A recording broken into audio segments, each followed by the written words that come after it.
అందరికీ వందనములు. నేను Benjamin Komanapalli junior, pastor of new city church, Hyderabad. నేను మిమ్మల్ని న్యూ సిటీ చర్చ్ పాడ్కాస్ట్కి ఆహ్వానిస్తున్నాను. ఈ పాడ్కాస్ట్లో న్యూ సిటీ చర్చ్లో బోధించబడిన వర్తమానాలు వినగలుగుతారు. ఇప్పుడు వినబోతున్న వర్తమానము ద్వారా విశ్వాసములో ఎదిగి బలపరచబడతారని, ఆశీర్వదించబడతారని నమ్ముతున్నాను. Okay, let's open our Bibles to Psalm 89 and verse 34, please. కీర్తన గ్రంథము 89వ కీర్తన. Please read it in Telugu, please. నా నిబంధనను నేను రద్దుపరచను, నా పెదవుల గుండా బయలు వెళ్ళిన మాటను మార్చను. హల్లెలూయా. నా నిబంధనను నేను రద్దుపరచను అంటున్నాడు. హల్లెలూయా. అందరూ నిబంధన అనండి. నిబంధన. ఓకే, నా నిబంధనను నేను రద్దుపరచను. దాని తర్వాత నా పెదవుల గుండా బయలు వెళ్ళిన మాటను మార్చను. నేను మార్చను అంటున్నాడు. అంటే దేవుడు ఏదైనా ఒకసారి మాట ఇస్తే, ఆయన ఒకటి మాట మాట్లాడితే దాన్ని మార్చనటువంటి దేవుడు అంట. ఈరోజు నేను నిబంధన ఉంచేటటువంటి దేవుడి గురించి మాట్లాడాలనుకుంటున్నాను. I want to talk to you about the covenant keeping God. నిబంధన నిలబెట్టుకునే దేవుని గురించి ఈ దినం మనం మాట్లాడుకోబోతున్నాం. హల్లెలూయా. ఆమేన్. గమనించినట్లయితే మనము కొన్ని వారాల నుంచి మనం దేవుని గురించి ఇంకా ఎక్కువగా తెలుసుకుంటున్నాము. దేవునిలో మనకి జ్ఞానంలో ఎదుగుతున్నాము. ఈ విధంగా జరుగుతున్నప్పుడు కొన్ని వారాల నుంచి నేను ఈ మెసేజెస్లో చెప్తున్న కొన్నిసార్లు కొన్ని స్టేట్మెంట్స్ లేకపోతే కొన్ని విషయాలు నేను చెప్పినటువంటివి ఇప్పటి వరకు కొంతమందికి ఎప్పుడు విననటువంటి వినుండొచ్చు. లేకపోతే కొన్ని విషయాలు విన్నప్పుడు అది మీకు ఉన్నటువంటి ఆలోచనకి వ్యతిరేకంగా అనిపించవచ్చు. లేకపోతే మీరు ఒక్కొక్కసారి బైబిల్లో చదివిన దానికి కూడా వ్యతిరేకంగా కూడా అనిపించవచ్చు. ఈరోజు నేను కొంత సమయం తీసుకొని ఆ విధంగా ఎందుకు ఆలోచించాలి, ఆ విధంగా ఎందుకు మాట్లాడుతున్నానో, ఆ విధంగా ఎందుకు బోధిస్తున్నాను అనే దానికి కూడా మీకు ఒక అండర్స్టాండింగ్ వస్తుంది ఈరోజు. హల్లెలూయా. సో గమనించండి, ఇక్కడ మొట్టమొదటిగా ఇక్కడ దేవుడు ఏమంటున్నాడు, ఇక్కడ కీర్తనల్లో నేను నిబంధనను రద్దుపరచను అంటున్నాడు. ఏం చేయడంటండి? రద్దుపరచడు, మార్చడు అన్నమాట. హల్లెలూయా. సో దేవుడు ఒక నిబంధన స్థాపించినప్పుడు గుర్తుపెట్టుకోవాల్సింది ఏంటంటే, ఆ నిబంధనలో ఉన్న ఇన్ఫర్మేషన్, ఆ నిబంధనలో ఉన్నటువంటి విషయాలు మనం తెలుసుకుంటే ఒకటి మనం గుర్తించాల్సింది, ఆయన ఒకసారి సెలవు ఇచ్చాడు, ఆయన ఒకసారి మనకి వాగ్దానం చేశాడు, ఒకసారి మనతో మాట్లాడాడు అనేది మనం తెలుసుకోగలిగితే అది మార్చడు అనేది మన హృదయంలో స్థిరపరచబడాలి. హల్లెలూయా. ఓకే, అది మార్చడు అనేది మన హృదయంలో స్థిరపరచబడాలి. ఇంకొకటి నంబర్స్ చాప్టర్ 23 verse 19 కూడా చదవండి. సంఖ్యాకాండము 23వ అధ్యాయము 19వ వచనము. దేవుడు అబద్ధమాడుటకు ఆయన మానవుడు కాడు, పశ్చాత్తాపపడుటకు ఆయన నరపుత్రుడు కాడు. ఆయన చెప్పి చేయకుండానా, ఆయన మాట ఇచ్చి స్థాపింపకుండునా. హల్లెలూయా. సో గమనించండి, ఇంగ్లీష్ లో ఒకసారి చదువుతాను. God is not a man, so he does not లై. He is not human, so he does not change his mind. Has he ever spoken and failed to act? Has he ever promised and not carried it through. హల్లెలూయా.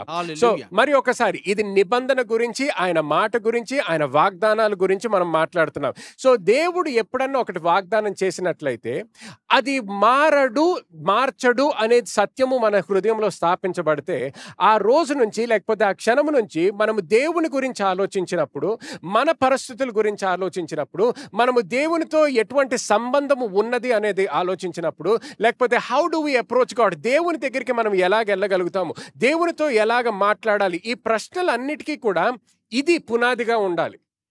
మన పరిస్థితి పునాదిగా ఉండకూడదు, మన ఆలోచనలు పునాదిగా ఉండకూడదు.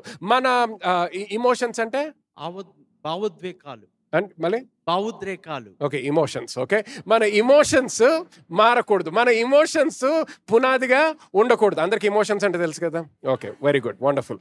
Okay, so మనము దేవుని దగ్గరికి వచ్చినప్పుడు కూడా మర్చిపోకుండా రావాల్సింది ఏంటి, ఆయన చెప్పినటువంటి నిబంధన ఏంటి, ఆయన నోటి నుంచి వచ్చిన మాట ఏంటో ఫస్ట్ తెలుసుకోవాలి. మనము మాట్లాడక ముందర, మన నోటి నుంచి మాట రాకముందర ఆయన నోటి నుంచి వచ్చిన మాట ఏంటో తెలుసుకోవాలి. హల్లెలూయా. ఆమేన్. గమనించండి, ఇది మనము ఎప్పుడైతే అర్థం చేసుకుంటామో, ఆయన నిబంధన అనేది ఏంటో మనం అర్థం చేసుకున్నప్పుడు మన జీవితాలు మార్చబడతాయి. మనము ఆలోచన, మన మాట, మనము ఏ విధంగా జీవిస్తామో అంతా కూడా మార్చబడుతుంది. హల్లెలూయా. చూడండి 2 కొరింథీయులు 3వ అధ్యాయం 6వ వచనం ఒకసారి చదవండి. ఆయనే మమ్మును క్రొత్త నిబంధనకు అనగా అక్షరమునకు కాదు గాని ఆత్మకే పరిచారకులమౌటకు మాకు సామర్థ్యము కలిగించి ఉన్నాడు. హల్లెలూయా. ఆమేన్. చదవండి. అక్షరము చంపును గాని ఆత్మ జీవింపచేయును. హల్లెలూయా. గమనించండి, ఇక్కడ ఏమంటున్నాడు? నూతన నిబంధనకి సంబంధించిన పరిచారకులుగా చేశాడంట. సో నాలాగా ఎవరైతే ఒక పాస్టర్గా, ఒక మినిస్టర్గా ఎవరైతే ఉంటారో, దేవుని పరిచర్య చేసే వాళ్ళని ఇక్కడ ఏమంటున్నాడు? ఎటువంటి పరిచారకులుగా చేశాడంట? నూతన నిబంధనకి సంబంధించిన పరిచారకులుగా చేశాడు. మనం ఇందాక కీర్తనలో చదివింది ఏంటి? ఒకసారి ఆయన నిబంధన స్థాపించిన తర్వాత ఆ నిబంధన మార్చడు. హల్లెలూయా. ఆమేన్. సో గమనించండి, మనకి పాత నిబంధన ఉంటుంది, అలాగే క్రొత్త నిబంధన ఉంటుంది. కానీ ఇక్కడ ప్రత్యేకంగా పౌల్ మాట్లాడుతున్నప్పుడు ఇక్కడ పరిశుద్ధాత్మ దేవుని యొక్క ప్రేరేపణ బట్టి ఇక్కడ ఏమని రాస్తున్నాడు? మనల్ని పరిచారకులుగా చేసినప్పుడు, నన్ను పరిచారకుడిగా దేవుడు పిలుచుకున్నప్పుడు ఒక ప్రత్యేకమైన నిబంధనకి సంబంధించిన పరిచారకుడిగా పిలుచుకున్నాడంట. హల్లెలూయా. ఆమేన్. గమనించండి, పాత నిబంధన అనేది కూడా బైబిల్లో ఉంది. కానీ పాత నిబంధనకి సంబంధించిన పరిచారకుడిగా దేవుడు నన్ను స్థాపించలేదు. yes అర్థమవుతుందా? yes pastor. ఇది మనం అర్థం చేసుకోగలిగితే నేను కొన్ని స్టేట్మెంట్స్ ఎందుకు ఆ విధంగా మాట్లాడతాను, లేకపోతే మన సంఘంలో కొన్ని విషయాలు ఎందుకు అలా చేస్తాము అనేది మనం అర్థం చేసుకోగలుగుతాం. కానీ ఎప్పుడైతే పాత నిబంధన కొత్త నిబంధన కలిపి పరిచర్య చేయడం మొదలు పెడతారో అప్పుడు కన్ఫ్యూజన్ అనేది వస్తుంది. అర్థమవుతుందా అండి నేను చెప్పేది? సో పాత నిబంధన కొత్త నిబంధన కలిపినప్పుడు ఏమవుతుందంటే, యేసుక్రీస్తుని విశ్వసిస్తున్నాం అంటాము, యేసుక్రీస్తుని వెంబడిస్తున్నాం అంటాము, యేసుక్రీస్తు చేసిన కార్యములు నిజమే అంటాము. కానీ పాత నిబంధనకి మళ్ళీ వెళ్తా ఉంటాము. మన ఆలోచనలు పాత నిబంధన నుంచి కొన్ని కొత్త నిబంధనలోకి లాక్కోవడానికి ప్రయత్నిస్తుంటాం అనమాట. సో ఇక్కడ ప్రత్యేకంగా ఏమంటున్నాడు ఇంగ్లీష్లో? He has enabled me to be a minister of the new covenant. అందరూ నూతన నిబంధన అనండి. నూతన నిబంధన. హల్లెలూయా. ఆమేన్. లాస్ట్ సెంటెన్స్ తెలుగులో చదవండి అదే వచనంలో. అనగా అక్షరమునకు కాదు గాని ఆత్మకే పరిచారకుల మగుటకు మాకు సామర్థ్యము కలిగించి ఉన్నాడు. అక్షరము చంపును గాని ఆత్మ జీవింపచేయును. గమనించండి, అక్షరము ఏం చేస్తుందంట? గట్టిగా, అక్షరము చంపును. అక్షరము అంటే ఇక్కడ దేని గురించి మాట్లాడుతున్నాడు? పాత నిబంధన గురించి, ధర్మశాస్త్రము గురించి మాట్లాడుతున్నాడు. పాత నిబంధన గురించి వచ్చేసేటప్పటికి గమనించండి, ఇది నేను చెప్తున్న మాట కాదు, కానీ బైబిల్లో ఉన్న మాట ఏంటి? పాత నిబంధన ఏం చేస్తుందంట? చంపుతుంది. గట్టిగా చెప్పండి, చంపును. ధైర్యంగా చెప్పండి. ఓకే, వాక్యానికి వ్యతిరేకంగా చెప్పట్లేదు మీరు, వాక్యములో ఉన్నదే మళ్ళీ చెప్తున్నారు. హల్లెలూయా. ఆమేన్. సో వాక్యము ద్వారా మనం ఏం తెలుసుకుంటున్నాము? పాత నిబంధన అక్షరము చంపుతుంది అంటాడు. కానీ దాని తర్వాత చదవండి, అక్షరము చంపును గాని ఆత్మ జీవింపచేయును. ఆత్మ ఏం చేస్తుంది? జీవింపచేయును. హల్లెలూయా. 7th verse చూడండి. The old way was laws that were etched in stone led to death. Though it began with such glory, the people of Israel could not bear to look at the face of Moses. Sorry, verse 8 కెళ్దాం. Shouldn't we expect far greater glory under the new way, now that the Holy Spirit is giving life? If the old way, which brings condemnation, was glorious, how much more glorious is the new way which makes us right with God? 9వ వచనం ఒకటి చదవండి. శిక్ష విధికి కారణమైన పరిచర్యయే మహిమ కలిగినదైతే. గమనించండి, మళ్ళీ అది చదవండి. శిక్ష విధికి కారణమైన పరిచర్యయే. గమనించండి, శిక్ష విధికి కారణమైనటువంటి పరిచర్య అదేంటి? పాత నిబంధన పరిచర్య. సో పాత నిబంధన నుంచి ఏమొస్తుందంట? శిక్ష వస్తుంది. శిక్ష వస్తుంది. గుర్తుపెట్టుకోండి, శిక్ష వస్తుంది పాత నిబంధన నుంచి. ఇప్పుడు చదవండి. శిక్ష విధికి కారణమైన పరిచర్య మహిమ కలిగినదైతే నీతికి కారణమైన పరిచర్య ఎంత అధికమైన మహిమ కలిగినది. హల్లెలూయా. ఆమేన్. అందరు గట్టిగా హల్లెలూయా అనండి, చప్పట్లు కొట్టండి యేసుక్రీస్తుకి. హల్లెలూయా. ఇంగ్లీష్లో ఇలాగుంటుంది చూడండి. ఇంగ్లీష్లో verse 9, if the old way which brings condemnation was glorious, దానికి ఆ పరిచర్యకి కూడా మహిమ ఉండింది. ఆ పరిచర్యలో కూడా దేవుని యొక్క మహిమ, దేవుని యొక్క శక్తి, దేవుని యొక్క మంచితనం కనిపించింది. కానీ ఏమంటున్నాడు? హౌ మచ్ మోర్, అందరూ మచ్ మోర్ అనండి. Much more glorious is the new way. ఇలాగనొచ్చు, much more glorious is the new covenant. అంటే ఈ నూతన నిబంధనకి ఇంకా ఎంతో అధికమైన మహిమ అంట. Hallelujah. Much more glorious is the new way which makes us right with God. ఇది గుర్తుపెట్టుకోండి. ఈ నూతన నిబంధన, పాత నిబంధన ఏం చేసేది? మనకి శిక్ష తీసుకొచ్చేదంట మన జీవితంలో. కానీ నూతన నిబంధన ఇక్కడ ప్రత్యేకంగా ఏమంటున్నాడు? It makes us right with God. అంటే దేవునితో మనల్ని నీతిమంతులుగా మారుస్తుందంట. హల్లెలూయా. ఆమేన్. సో పాత నిబంధన వచ్చేసేటప్పటికి శిక్ష వస్తుంది, కానీ నూతన నిబంధన వచ్చేసేటప్పటికి నీతిమంతులుగా మనల్ని దేవుడు మారుస్తున్నాడు. హల్లెలూయా. ఆమేన్. ఓకే, సో ఈ పాత నిబంధన కొత్త నిబంధన గురించి ఆలోచించాలంటే త్వరగా కొన్ని విషయాలు చెప్తాను. ద్వితీయోపదేశకాండం 28వ అధ్యాయంలో మనం చూస్తే మొదటి 2 వచనాల్లో దేవుడు ఇజ్రాయెల్ దేశంతో మాట్లాడుతూ అక్కడ ఏమంటాడంటే, మీరు నేను ఇచ్చినటువంటి ఆజ్ఞలన్నీ కూడా సరి అయిన విధానంలో పాటించగలిగితే నేను మిమ్మల్ని ఆశీర్వదిస్తాను అని చెప్తాడు. కానీ అదే అధ్యాయంలో 15వ వచనంలో ఏమంటాడంటే, ఈ అన్ని ఆజ్ఞలు సరి అయిన విధానంలో మీరు పాటించకపోతే, ఎక్కడైనా లోటు కనిపిస్తే, ఎక్కడైనా తప్పినట్టు కనిపిస్తే ఈ శాపము అంతా కూడా మీ మీదకి వస్తుందని ఆయన వాగ్దానం చేస్తాడనమాట. సో గమనించండి, పాత నిబంధన వచ్చేసేటప్పటికి ఇది ధర్మశాస్త్రము వచ్చిన తర్వాత స్థాపించబడినటువంటి నిబంధన. ఈ నిబంధనలో అండర్స్టాండింగ్ లేకపోతే టర్మ్స్ ఆఫ్ కండిషన్ ఏంటంటే, ఎప్పుడు దేవుడు ఆజ్ఞలను ఇస్తాడు, ఆ ఆజ్ఞలను మనము జవదాటకుండా సరి అయిన విధానంలో జీవించగలిగితే అప్పుడు దేవుని నుంచి మనం ఆశీర్వాదము పొందుకోవచ్చు. కానీ ఎక్కడైనా తప్పు, ఎక్కడైనా పాపము కనిపించినట్లయితే అప్పుడు ఆశీర్వాదము బదులు ఏమొస్తుంది? ఇప్పుడు శాపం వస్తుంది. అందుకు ధర్మశాస్త్రాన్ని ఇచ్చిన తర్వాత, ఈ నిబంధనను స్థాపించిన తర్వాత దేవుడు కరుణామయుడు కాబట్టి, దేవుడు కృప కలిగిన దేవుడు కాబట్టి ఏం చేశాడు? మనకి సాక్రిఫిషియల్ సిస్టమ్, బలి అర్పణ మొదలు పెట్టాడు అనమాట. సో పాత నిబంధనలో ఇజ్రాయేలు దేశము జీవిస్తున్నప్పుడు ఎవ్వరు కూడా పాపము లేకుండా జీవించలేరు. కానీ ఎప్పుడైతే బలి వాడగలిగారో, అనేక యానిమల్స్ని తీసుకొచ్చినప్పుడు వాళ్ళ రక్తము ద్వారా వాళ్ళ పాపంని కప్పివేసేవారు. దాని ద్వారా దేవుడి నుంచి పొందుకోవాల్సినటువంటి ఆశీర్వాదం ఇంకా పొందుకునేవారు అనమాట. కానీ గుర్తుపెట్టుకోవాల్సింది ఏంటంటే, అటువంటి ఆలోచన ప్రతి మతంలో కూడా ఉంటుంది. నేను దేవుడు చెప్పింది నేను వింటే నేను ఆశీర్వదించబడతాను, దేవుడు చెప్పింది నేను చేయకపోతే, లేకపోతే అది చెయ్యలేకపోతే, ఒక్కొక్కసారి అవిధేయత డైరెక్ట్గా ఉందని కాదు, ఒక్కొక్కసారి మనం ప్రయత్నం చేసినా నేను చెయ్యలేకపోతే అప్పుడు ఏమవుతుంది? శిక్ష విధి, ఓకే, శాపము వస్తుంది అనమాట. సో పాత నిబంధనలో కూడా అదే విధంగా దేవుడు ఆయన ప్రజలతో అటువంటి సంబంధము స్థాపించబడ్డది అనమాట.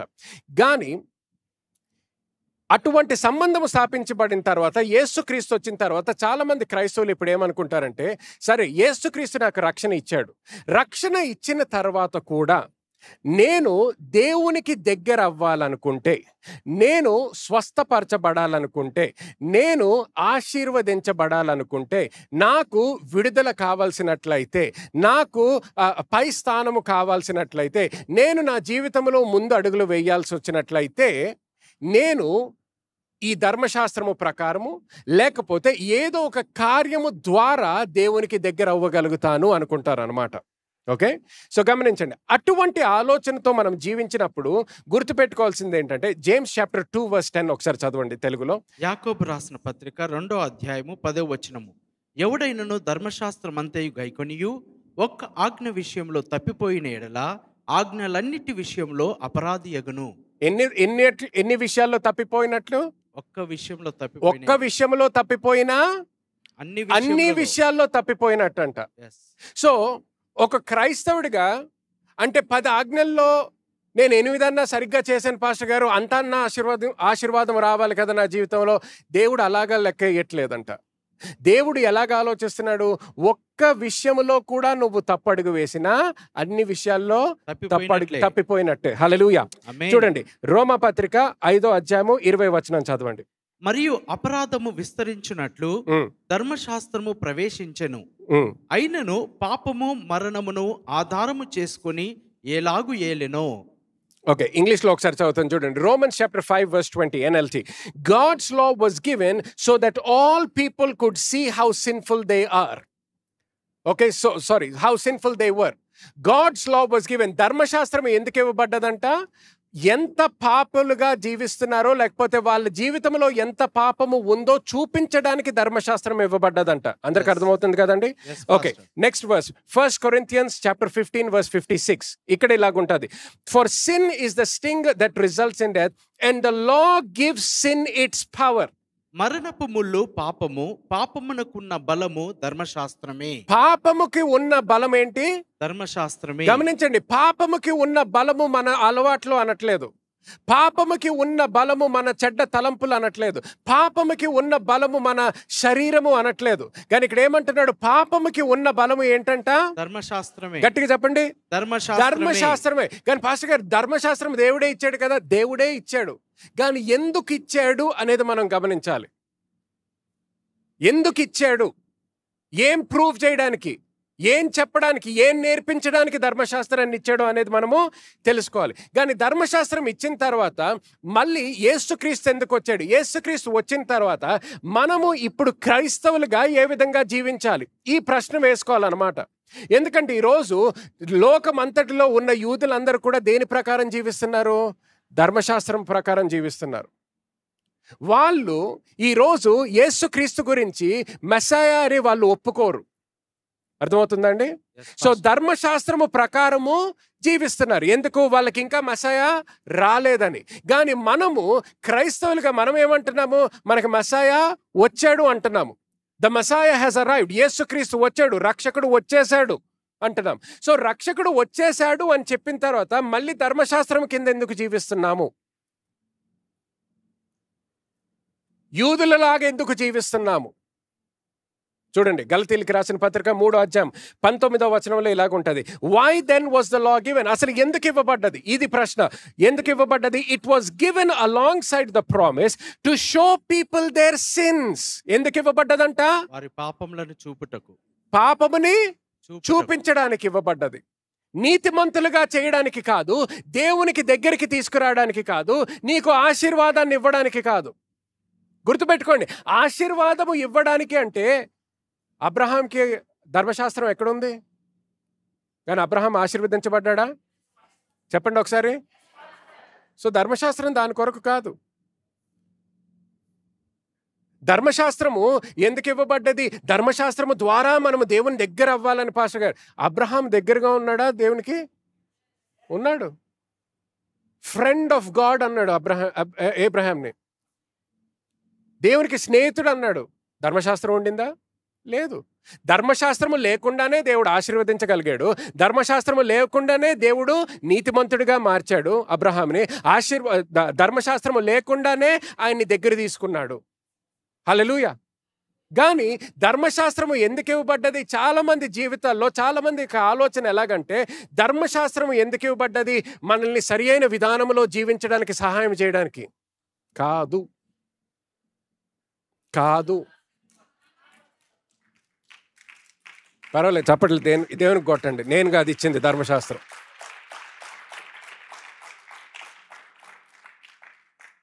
ధర్మశాస్త్రం నాది కాదు, కృప నాది కాదు, అన్నీ ఆయనవే. ఆమేన్. హల్లెలూయా. సో ధర్మశాస్త్రం ఇచ్చింది ఏదో మనము సరి అయిన విధానములో జీవిస్తాము, ఇప్పుడు పాపము నుంచి దూరం అయిపోతామని ఇవ్వలేదు. పాపము చూపించడానికి ఇచ్చాడంట. పాపము చూపించడానికి. చూడండి, ఇప్పుడు నేను ఈ విధంగా మాట్లాడుతుంటే కూడా కొంతమందికి చాలా కష్టంగా అనిపించవచ్చు.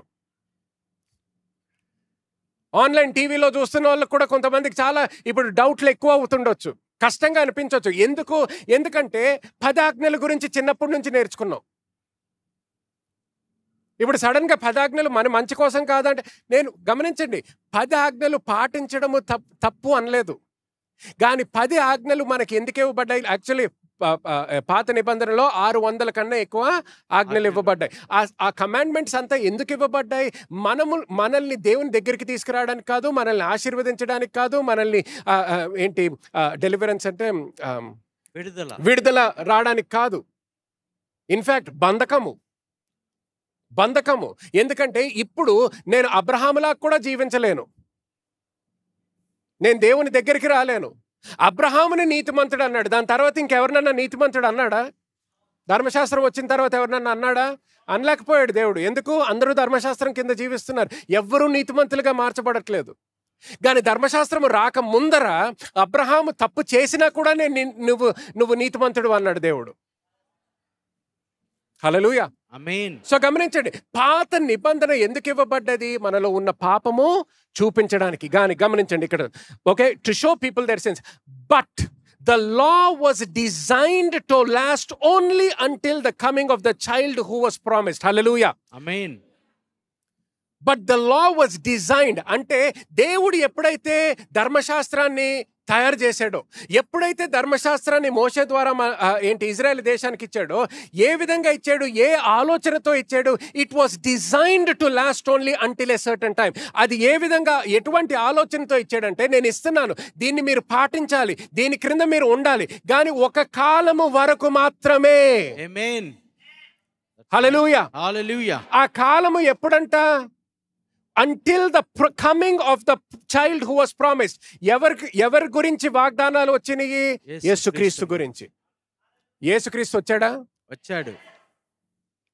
ఎంతమంది నమ్ముతున్నారు యేసుక్రీస్తు వచ్చాడని? ఆమేన్. ఇప్పుడు డిసెంబర్లోకి ఎంటర్ అవ్వబోతున్నాం. క్రిస్మస్ క్రిస్మస్ క్రిస్మస్ అని అందరు సంతోషపడతారు. ఎందుకు వచ్చాడు తెలుసా? ఎందుకు వచ్చాడు? కరెక్ట్, మనల్ని రక్షించడానికి 100% కరెక్ట్, మన పాపాలని తీసివేయడానికి 100% కరెక్ట్, మనల్ని పరలోకానికి తీసుకెళ్ళడానికి 100% కరెక్ట్. కానీ ధర్మశాస్త్రం గురించి ఏం చేయడానికి వచ్చాడు అనేది. హల్లెలూయా. ఆమేన్. సో ఇక్కడ ఏమంటున్నాడు? It was design to last only until the coming of the promise child. అంటే ఏంటి? దేవుడు ఇచ్చినప్పుడు ఎక్స్పిరేషన్ డేట్తో ఇచ్చాడు. హల్లెలూయా. హల్లెలూయా. హల్లెలూయా. హల్లెలూయా. గమనించండి, మనము ఏదన్నా ఆహారం కొనుక్కోవడానికి వెళ్ళినప్పుడు చాలాసార్లు, ఎస్పెషల్లీ మిల్క్, పాలు కొన్నప్పుడు ఏం చేస్తాం? పాల ప్యాకెట్ చూడగానే ఎక్స్పైరీ డేట్ చూస్తాం. ఎందుకు? ఎవరైతే ఆ ఫ్యాక్టరీలో, ఆ ప్యాకెట్స్లో అదంతా చేయడం మొదలు పెట్టారో, వాళ్ళు చేసినప్పుడు వాళ్ళకి తెలుసు ఎప్పుడు వరకు ఇది ఉండాలి, దాని తర్వాత పాడైపోతుంది, అప్పుడు వరకు మాత్రమే అది వాడాలి ఆ పాలు. ఆ డేట్ పాస్ అయిపోయింది అనుకోండి, అయ్యో ఇప్పుడు వరకు ఎవరు వాడలేదు, 10 రోజులకు దాటిపోయింది, అయినా నేను వాడేస్తానని వాడుకుంటారా? వాడరు. ఎందుకు? ఎక్స్పైరీ అయిపోయింది. ఎక్స్పైరీ అయిపోయింది. సో ఇక్కడ ఏమంటున్నాడు? ధర్మశాస్త్రం ఇచ్చినప్పుడు కూడా ఒక ఎక్స్పిరేషన్ డేట్తో ఇచ్చాడంట. ఆ ఎక్స్పిరేషన్ డేట్ ఎప్పుడు? యేసు క్రీస్తు రావడముతో ఆ ఎక్స్పిరేషన్ డేట్ వచ్చింది. హల్లెలూయా. హల్లెలూయా. ఓకే, గమనించండి. దాని తర్వాత 19వ లేకపోతే ఓకే, ఇది రాసుకోండి. The law was given to reveal sin and the old covenant was based on the law. ధర్మశాస్త్రము పాపమును చూపుటకు ఇచ్చి ఉన్నది. పాత నిబంధన ధర్మశాస్త్రంపై ఆధారపడి ఉన్నది. హల్లెలూయా. ఆమేన్. చూడండి, ఇందాక వచనం ద్వారా మనం ఏం చూసామో, ధర్మశాస్త్రం ఎందుకు ఇవ్వబడ్డది? పాపము చూపించడానికి. పాత నిబంధన అంతా కూడా దేని మీద స్థాపించబడ్డది? ధర్మశాస్త్రము మీద ధర్మశాస్త్రము మీదే. సో పాత నిబంధన ప్రకారము జీవించాలంటే నువ్వు దేని కింద జీవిస్తున్నావు? ఎక్కడైతే నీకు లోటు ఉందో, ఎక్కడైతే నీకు పాపం ఉందో, ఎక్కడైతే నీకు చెయ్యలేకపోతున్నావు, అవన్నీ చూపించేటటువంటి నిబంధనలో జీవిస్తున్నావు అన్నమాట. ఆ నిబంధన గమనించండి. ఇప్పుడు అటువంటి ఆలోచనతో నువ్వు జీవిస్తున్నావు అనుకో, నువ్వు ఎప్పటికీ దేవుడి నుంచి దూరంగానే ఉన్నావు అనుకుంటావు. నీ ప్రయత్నాలంతా కూడా, నీ క్రైస్తవ జీవితము విజయము గురించి ఆలోచించవు. ఎప్పుడు విజయం ఎప్పుడు ఇస్తావా దేవా అన్నట్టు ఆలోచిస్తుంటావు. అందుకని ఇందాక పాస్టర్ అర్పిత గారు కూడా ప్రసంగించినప్పుడు ఏమన్నారు? You are not under the curse, you are blessed.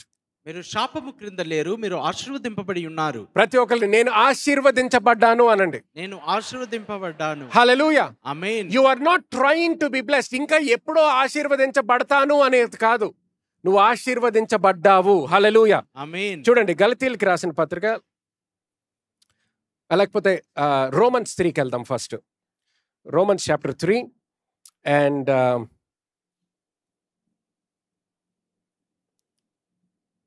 okay, verse 20, 20వ వచనం చూద్దాం. Romans 3 and verse 20 says this, for no one can ever be made right with God by doing what the law commands. ఒకసారి తెలుగులో చదవండి. ఏలయనగా ధర్మశాస్త్రము సంబంధమైన క్రియల మూలముగా ఏ మనుషుడును ఆయన దృష్టికి నీతిమంతుడని తీర్చబడడు. నెక్స్ట్, ధర్మశాస్త్రం వలన పాపమనగా ఎట్టిదో తెలియబడుచున్నది. హల్లెలూయా. చూడండి ఇంగ్లీష్లో మళ్ళీ ఒకసారి. For no one can ever be made right with God by doing what the law commands. ఒక్కసారి ఆలోచించండి దాని గురించి. No one can ever be made right with God by actually doing what the law commands. ధర్మశాస్త్రము చెప్పింది చేయడం వల్ల ఏమంటున్నాడు, ఎవరు కూడా దేవుని ఎదుట నీతిమంతులుగా మార్చబడట్లేదంట. అంటే ఏంటి, నువ్వు ధర్మశాస్త్రము చెప్పింది ఎంత చేసినా కూడా నువ్వు దేవునికి దగ్గర అవ్వట్లేదంట.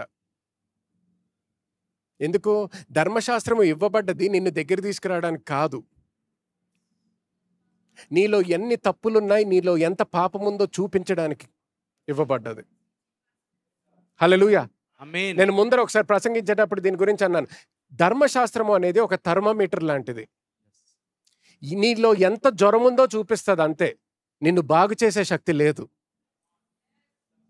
హల్లెలూయా. హల్లెలూయా. నిన్ను బాగు చేసే శక్తి లేదు. ఏ డాక్టర్ కూడా ఇదిగో మూడు థర్మోమీటర్లు తీసుకో ఈరోజు అని చెప్పడు. పొద్దున్న, మధ్యాహ్నం, సాయంత్రం. ఎందుకు? నీ శరీరాన్ని మార్చేటటువంటి శక్తి లేదు థర్మోమీటర్లో, కానీ నీ శరీరంలో ఏం జరుగుతుందో చెప్పగలిగే శక్తి ఉంటుంది. ఎంత జ్వరం ఉందో చెప్తుంది. అలాగే ధర్మశాస్త్రం ఎంత పాపం ఉందో చెప్పగలుగుతుంది, కానీ నిన్ను మార్చేటటువంటి శక్తి లేదు. అందుకని ఎంత పాపం కనిపించినా, అందుకని దావీదు యొక్క పాటల్లో, దావీదు యొక్క ప్రార్థనలో ఏం చూస్తాము, ఆయన అడుగుతున్నాడు, Lord create in me a clean heart O Lord అంటాడు. దేవా, నా హృదయాన్ని కడుగు, నా హృదయాన్ని, నూతన హృదయాన్ని ఇవ్వు అని అడుగుతున్నాడు. ఎందుకు అడుగుతున్నాడు? ఎందుకంటే ఆయనకి దేవుడు అంటే అంత ప్రేమ ఉన్నా కూడా ఆయన హృదయము మార్చేటటువంటి శక్తి ఆయనలో లేదు.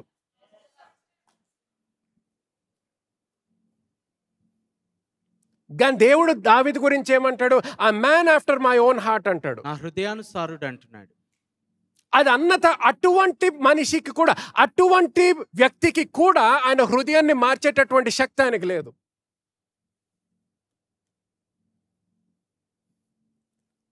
నూతన నిబంధనకు వచ్చేసేటప్పటికి మనము దావీదు చేసినటువంటి ప్రార్థన మనం చేయక్కర్లేదు.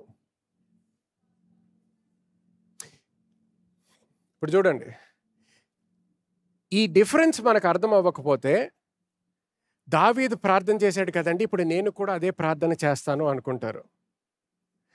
దావీదు ఎందుకు చేశాడు, ఎప్పుడు చేశాడో తెలుసుకొని అప్పుడు ఈ ప్రార్థన నేను చెయ్యాలా చెయ్యకూడదా అనేది ఆలోచించాలి. దావీదు ఏమన్నాడు? Create in me a clean heart O Lord and renew a right spirit within me అన్నట్టాడు. Cast me not away from your presence or Lord and take not thy holy spirit from మీ అంటాడు. So ఎన్ని points అంటున్నాడు చూడండి. Create in me a clean heart O Lord, నాలో ఒక శుద్ధ హృదయమును సృష్టించుము. Renew a right spirit within me, నాలో సరియైన ఆత్మను నూతనపరచుము. Cast me not away from your presence O Lord, నీ సన్నిధిలో నుండి నన్ను త్రోసివేయకుము. And take not thy holy spirit from మీ, నాలో నుండి పరిశుద్ధాత్మను తీసివేయకుము. 4 విషయాలు. ఇది నీ నోటి నుంచి నా నోటి నుంచి ఎప్పుడు రాకూడదు. ఈ ప్రార్థన ఎప్పుడు చేయకూడదు నువ్వు.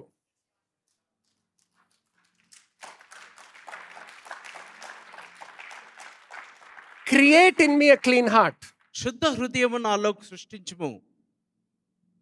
ఇది నువ్వు ప్రార్థన చేయక్కర్లేదు. ఎందుకు? నువ్వు నూతన సృష్టిగా మార్చబడ్డావు కాబట్టి. ఆమేన్. Hallelujah. Renew a right spirit within me, అది కూడా నూతన సృష్టిగా మార్చబడ్డంతో నీ ఆత్మ నూతనంగా మార్చబడ్డది. Cast me not away from your presence O Lord, నీ సన్నిధిలో నుండి నన్ను త్రోసివేయకము. అది అసలు ఎప్పుడు కూడా నువ్వు ఆలోచించక్కర్లేదు. ఎందుకంటే నువ్వు పర్మనెంట్ గా ఉండేదే ఆయన సన్నిధిలో. ఆమేన్. హల్లెలూయా. హల్లెలూయా. హల్లెలూయా. గ్లోరీ. నీ పర్మనెంట్ రెసిడెన్సే ఆయన సన్నిధిలో. నువ్వు పాత నిబంధనలో ఆయన సన్నిధిలోకి వచ్చేవారు, ఆయన సన్నిధికి బయటికి వెళ్ళేవారు. టాబర్నాకల్ అంటే ప్రత్యక్ష గుడారము. ప్రత్యక్ష గుడారంలో మనం చూసినట్లయితే పాత నిబంధనలో ఏం చూస్తాము? There is the people who are outside, then there is the outer courts, then there is the inner courts, then there is the holy, and then there is the holies of holies. ఆవరణము, పరిశుద్ధ స్థలము, అతి పరిశుద్ధ స్థలము. So ఇప్పుడు ప్రధాన యాజకుడు వచ్చినప్పుడు ఏం చేసేవాడు? బయట నుంచి లోపలికి వచ్చేవాడు. కొన్నిసార్లు ఈ నూతన నిబంధన సత్యాలు తెలియకపోయేటప్పటికి ఏం చేస్తారు తెలుసా? కొంతమంది ఈ రోజు కూడా దాని గురించి బోధిస్తారు. దాని గురించి బోధిస్తూ ఏమంటారు? ఇప్పుడు మనం బయట ఉన్నాము, మనం పరిశుద్ధులుగా అయినప్పుడు కొద్దిగా లోపలికి వస్తాం, ఇంకా ఎక్కువ ప్రార్థన చేసుకుంటే ఇంకా లోపలికి వస్తాం, ఇంకా బైబిల్ ఎక్కువ చదువుకుంటే ఇంకా లోపలికి వస్తాం. సో ఇప్పుడు ఏమవుతుంది? నువ్వు ఎక్కడ మొదలు పెట్టావు? దేవుడి నుంచి దూరంగా మొదలు పెట్టావు. ఓకే, అది వినడానికి బాగానే ఉంటుంది, కామన్ సెన్స్ లాగా ఉంటుంది. అవును కదా, నేను దేవుని నుంచి దూరంగానే ఉన్నాను, ఇప్పుడు నేను దేవుని దగ్గరికి వెళ్ళాలి. నేను దేవుని దగ్గరికి వెళ్ళాలంటే నేను మార్చుకోవాలి కదా, నేను మార్చుకోవాలంటే ఈ అన్ని అలవాట్లు పోగొట్టుకోవాలి కదా, ఈ అన్నీ నేను మార్చుకుంటేనే కదా నేను దేవుని సన్నిధిలోకి వెళ్ళగలుగుతాను. కరెక్ట్గా కదా పాస్టర్ గారు? చూడండి, అందుకని నేనేమన్నాను, మన ఆలోచనలతో మొదలు పెట్టొద్దు, ఆయన చెప్పిన దాంతో మొదలు పెడదాం. అర్థమవుతుందా? ఆయన చెప్పింది ఏంటి? నూతన నిబంధనలోకి వచ్చేసేటప్పటికి ఆయన ఏమన్నాడు? మనం ఉన్నది ఎక్కడ? బయట ఎక్కడో కాదు. ఎఫెసీయులకు రాసిన పత్రికలో ఏమన్నాడు? We are seated together in heavenly places.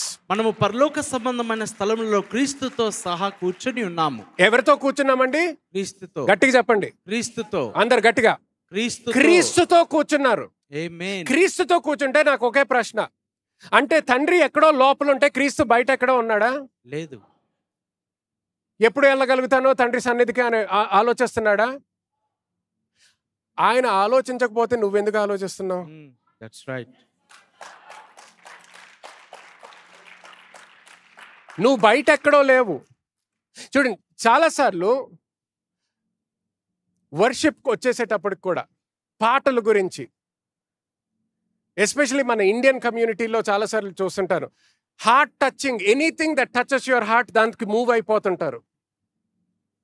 నీ ఇమోషన్స్ని ఏదైతే టచ్ చేస్తుందో, ఆ మ్యూజిక్ ట్యూన్ బాగుంటే సరిపోతుంది. ట్యూన్ బాగుంటే సరిపోతుంది కాదు, ఆ ట్యూన్లో ఏం మాట్లాడుతున్నారు, ఏం పాడుతున్నారు అనేది ముఖ్యం. అర్థమవుతుందా? చాలాసార్లు అందుకనే పాటలు బాగా వింటారు కానీ వాక్యం విననటువంటి వాళ్ళ జీవితంలో గమనించండి, పాటల్లాగే పైకి కిందకు అవుతూ ఉంటారు. ఎందుకు?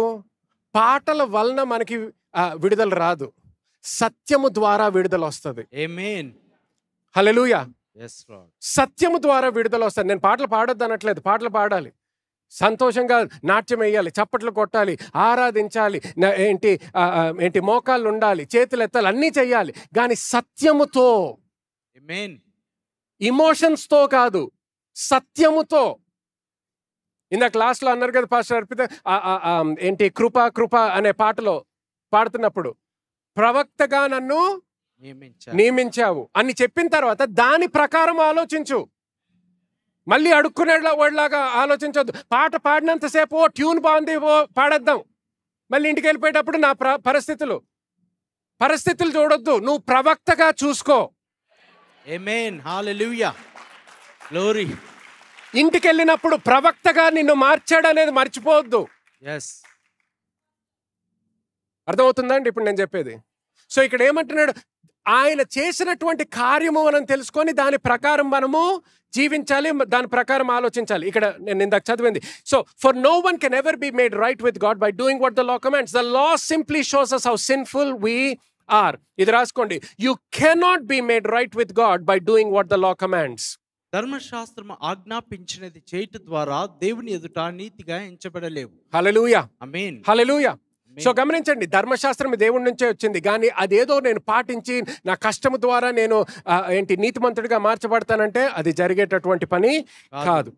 సో నీతిమంతులుగా ఎలా మార్చబడతాం? గలతీయులకు రాసిన పత్రిక 2వ అధ్యాయం 16వ వచనం, yet we know that a person is made right with God by faith in Jesus Christ, not by obeying the law. యేసుక్రీస్తునందు విశ్వాసం ఉంచుట ద్వారానే కానీ ధర్మశాస్త్ర సంబంధ క్రియల మూలముగా ఏ శరీరియు నీతిమంతుడని తీర్చబడడు కదా. హల్లెలూయా. ఆమేన్. సో గమనించండి, నువ్వు యేసుక్రీస్తులో విశ్వసించడం ద్వారా నువ్వు నీతిమంతుడిగా మార్చబడ్డావు. హల్లెలూయా. ఆమేన్. సో గమనించండి, నీతిమంతుడిగా మార్చబడాల్సిన అవసరత ప్రతి ఒక్కరికి ఉంది. ఎందుకు? దేవుని దగ్గరికి వెళ్ళాలంటే నువ్వు నీతిమంతులుగా మార్చబడాలి. సో ఆ స్థానానికి ఎలాగ రావాలి? పాత నిబంధన ప్రకారము నువ్వు ఆలోచించినట్లయితే నువ్వు అనేక క్రియలు చేసిన పొందినప్పుడు నువ్వు నీతిమంతుడిగా అవ్వడానికి నీకు అవకాశం ఉంది అనుకున్నారు. సో ప్రతిదీ కూడా దేవుడి నుంచి ఏదైనా పొందుకోవాలంటే నేను ఈ క్రియలు చేసిన తర్వాత ఆ స్థానానికి వస్తాను అన్నట్టు. కానీ నూతన నిబంధనకు వచ్చేసేటప్పటికి ఏమంటున్నాడు? నీ క్రియల ద్వారా కాదు నువ్వు మార్చబడేది, నీ క్రియల ద్వారా కాదు నువ్వు నీతిమంతుడిగా మార్చబడేది, కానీ కేవలము నీ విశ్వాసముతో. అందరూ విశ్వాసం అనండి. విశ్వాసము, కేవలము విశ్వాసము. ఆయన కృప ద్వారా ఈ నూతన నిబంధన మనకి ఇచ్చాడు. ఆ నూతన నిబంధనలో కేవలము మన విశ్వాసముతో మన జీవితాలు మార్చబడుతున్నాయి. కేవలము మన విశ్వాసముతో మనము నీతిమంతులుగా మార్చబడ్డాము. హల్లెలూయా, హల్లెలూయా. సో గమనించండి, ఇది ఎప్పుడైతే తెలుస్తుందో ఈ సత్యము ఆయన చెప్పాడు, ఇప్పుడు అది నా జీవితంలో స్థాపించబడ్డది అనేది వచ్చినప్పుడు నువ్వు ఏది పొందుకోవాలన్నా అది అనారోగ్యం నుంచి స్వస్థత అవ్వచ్చు, లేకపోతే లోటు నుంచి సమృద్ధి అవ్వచ్చు, ఏ విషయమైనా కూడా అది విశ్వాసముతో జరిగేటటువంటి విషయం అనేది గుర్తించాలి. హల్లెలూయా. ఆమేన్, ఆమేన్, హల్లెలూయా. నీ క్రియల ద్వారా కాదు, విశ్వాసము ద్వారా. గలతీయులకు రాసిన పత్రిక 2వ అధ్యాయంలోని 21వ వచనము, I do not treat the grace of God as meaningless, for if keeping the law could make us right with God, then there would be no need for Christ to die. చదవండి. నేను దేవుని కృపను నిరర్ధకము చేయను, నీతి ధర్మశాస్త్రం వలనైతే ఆ పక్షమందు క్రీస్తు చనిపోయినది నిష్ప్రయోజనమే. హల్లెలూయా, ఆమేన్. క్రీస్తు చనిపోయింది నిష్ప్రయోజనమే అంటున్నాడు. హల్లెలూయా. సో గమనించండి, I want to make this very clear. పాత నిబంధన వచ్చేసేటప్పటికి ఒక స్థానానికి మనము చేరాలనుకుంటే, దేవుడి నుంచి ఏదైనా పొందుకోవాలనుకుంటే అనేక క్రియలు చేయాలి, ఎన్నో స్టెప్స్ తీసుకోవాలి. సో మనము కూడా నూతన నిబంధనకు వచ్చిన తర్వాత కూడా చాలా మందికి ఏమవుతుందంటే ఇటువంటి ప్రశ్నలు. ఫర్ ఎగ్జాంపుల్, పరిశుద్ధాత్మ దేవునితో నింపబడాలంటే, భాషల్లో మాట్లాడాలంటే, ప్రతి పాపము కూడా కొరకు పశ్చాత్తాపడకపోతే నింపబడతామా? భాషల్లో మాట్లాడగలుగుతామా? నీతి బాప్తిజం తీసుకోకుండా భాషల్లో మాట్లాడగలుగుతామా? లేకపోతే నీతి బాప్తిజం తీసుకోకుండా ఎవరైనా కమ్యూనియన్ అంటే బల్లలో పాల్గొంటే అది పాపము కాదా? ఓకే, ఇటువంటి ప్రశ్నలు. లేకపోతే వాళ్ళు ఎవరో ఒక జీవితంలో వాళ్ళు విడుదల కావాలనుకోండి, వాళ్ళు రక్షణ పొందుకోక ముందరే విడుదల పొందుకోగలుగుతారా? వాళ్ళు రక్షణ పొందుకోక ముందరే స్వస్థపరచగలుగుతారా? ఈ ప్రశ్నలన్నీ ఎందుకు వస్తాయంటే మన ఆలోచనలు ఏమనుకుంటామంటే ఇది ఒక దాని తర్వాత ఒకటి, దాని తర్వాత ఇంకొకటి, దాని తర్వాత ఇంకొకటి అనుకుంటాం స్టెప్స్. సో ఫస్ట్ వాళ్ళు రక్షణలోకి రావాలి, రక్షణలోకి వస్తేనే వాళ్ళకి విడుదల, రక్షణలోకి వస్తేనే వాళ్ళకి ఆశీర్వాదం, రక్షణలోకి వస్తేనే వాళ్ళకి స్వస్థత లేకపోతే విడుదల, ఇటువంటి విధాలుగా ఆలోచిస్తాం. కానీ నూతన నిబంధనలో మనం చూస్తే, యేసుక్రీస్తు యొక్క పరిచర్య మనం చూస్తే, ఆయన ఎక్కడ కూడా ధర్మశాస్త్రములో ఉన్న రిక్వైర్మెంట్స్ గురించి ఒక్కరితో కూడా మాట్లాడలేదు, ఎవరిని అడగలేదు. కానీ ఆయన జీవితం అంతా కూడా, ఆయన పరిచర్యలో అంతా కూడా మనం చూసేది ఏంటి? కేవలము ఒక్కదానికోసం చూశాడు. దేనికోసం చూశాడు? ఒకళ్ళు చెప్పారు, ఆమేన్. దేని కొరకు? విశ్వాసము కొరకు చూశాడు.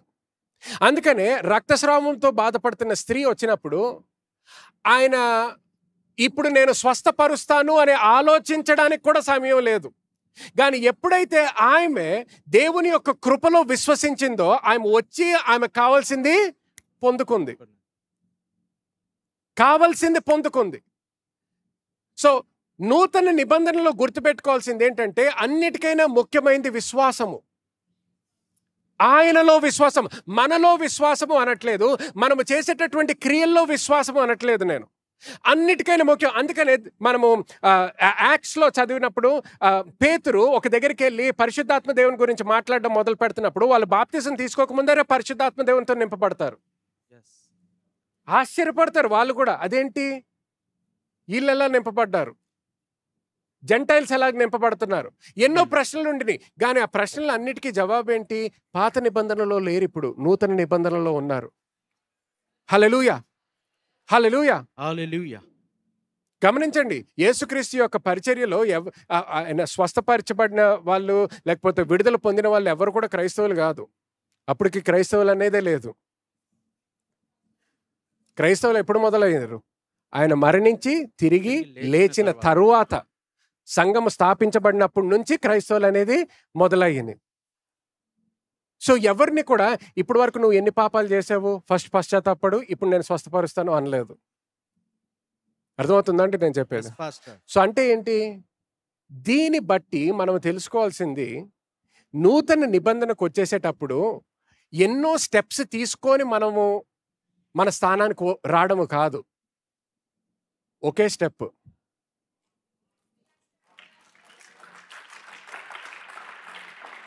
ఒకే స్టెప్, ప్రతి దానికి కూడా ఒకే స్టెప్. అదేంటి? బిలీవ్, నమ్మండి, హ్యావ్ ఫెయిత్ ఇన్ గాడ్. దేవునిలో విశ్వాసము కలిగి ఉండండి. Have faith in God.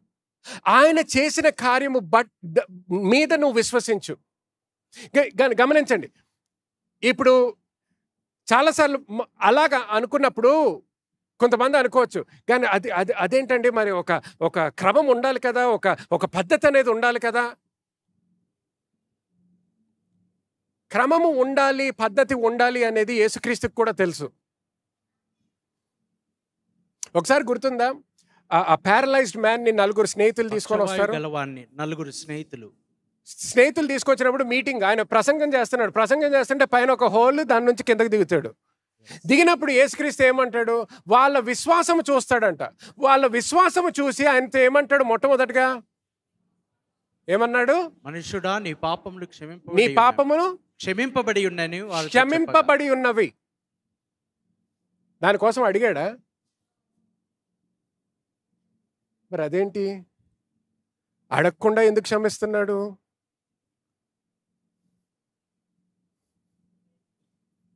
చూసారు, ఇప్పుడు మన లాజికల్గా పాత నిబంధన ప్రకారం లేదు, అడగాలి, అడిగితేనే క్షమాపణ. అక్కడ అడగలేదు.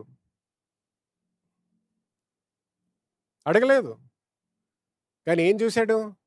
విశ్వాసం చూశాడు. ఎందుకు క్షమించాడు? ఎందుకంటే పాపము నుంచి, ధర్మశాస్త్రము నుంచి వచ్చేది శిక్ష. సో వాళ్ళ విశ్వాసం చూశాడు. ఇప్పుడు ఆయనతో కూడా అంటున్నాడు, నీ పాపాల గురించి నువ్వు భయపడొద్దు, శిక్ష గురించి భయపడొద్దు. You are forgiven. నువ్వు క్షమింపబడి ఉన్నావు. ఇప్పుడు లేచి నడు అంటాడు. ఆమేన్. హల్లెలూయా. హల్లెలూయా. సో నూతన నిబంధనకు వచ్చేసేటప్పటికి don't think in terms of your religious ideas. మీ మత సంబంధమైన ఆలోచనలు బట్టి మీరు ఆలోచించవద్దు. Start with God. దేవునితో మీరు ప్రారంభించండి. చూడండి, ఈ విధంగా చెప్తుంటే కొత్తగా అనిపించిన వాళ్ళకి అనిపించవచ్చు, అంటే మరి దేవుణ్ణి పక్కన పెట్టి, దేవుణ్ణి పక్కన అస్సలు పెట్టట్లేదు. ఇప్పుడు దేవుణ్ణి సరిగ్గా సెంటర్లో పెడుతున్నాము. ఆమేన్. Praise the lord. అనవసరమైన అన్ని పక్కన పాడేస్తున్నాం. ఎవరన్నా దేవుని దగ్గరికి రావాలంటే ముందర అన్ని హర్డిల్స్ దాటుకొని రావాలి. ఇప్పుడు ఏం చేస్తున్నాం? అన్ని అడ్డున్నవన్నీ పక్కన పెట్టేస్తున్నాం.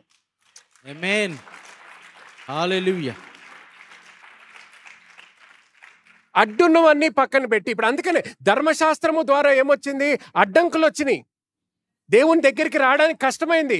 యేసు క్రీస్తు రావడంతో ఏం జరిగింది? ఆ ధర్మశాస్త్రాన్ని పక్కన తీశాడు. ఆమేన్.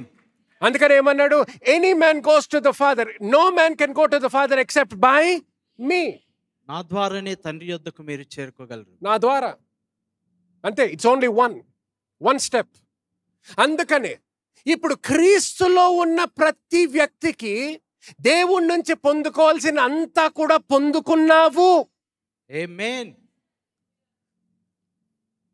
ఇది ఎప్పుడైతే మనకు సరిగ్గా అర్థమవుతుందో, అందుకనే నేను ఎవరైనా ప్రార్థన గురించి మాట్లాడినా, ఉపవాసం గురించి మాట్లాడినా, స్వస్థత గురించి మాట్లాడినా, జ్ఞానం గురించి మాట్లాడినా, శాంతి సంతోషం గురించి మాట్లాడినా, సమృద్ధి గురించి మాట్లాడినా, నేను ఎక్కడి నుంచి మొదలు పెడతాను?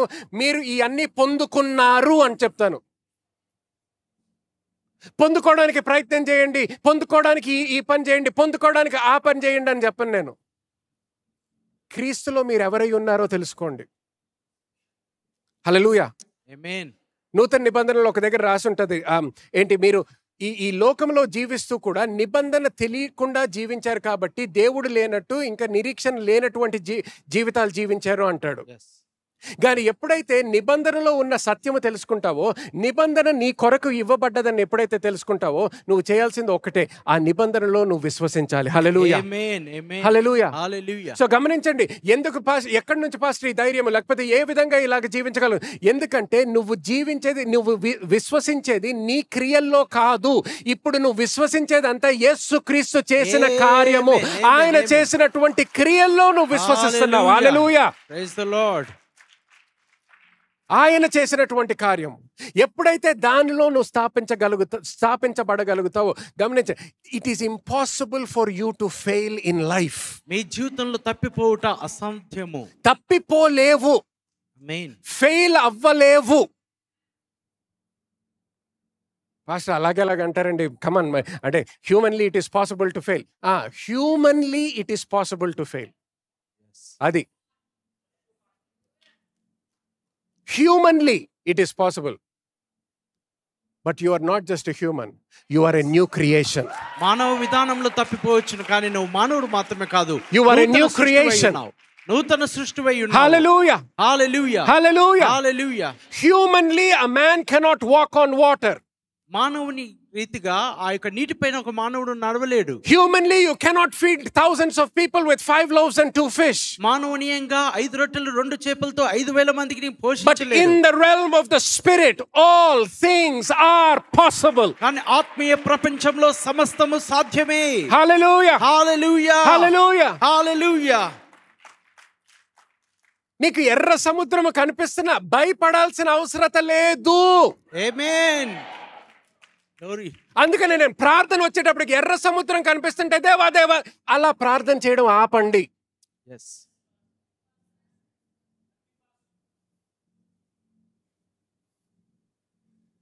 అయ్యా చచ్చిపోతానయ్యా ఆపండి,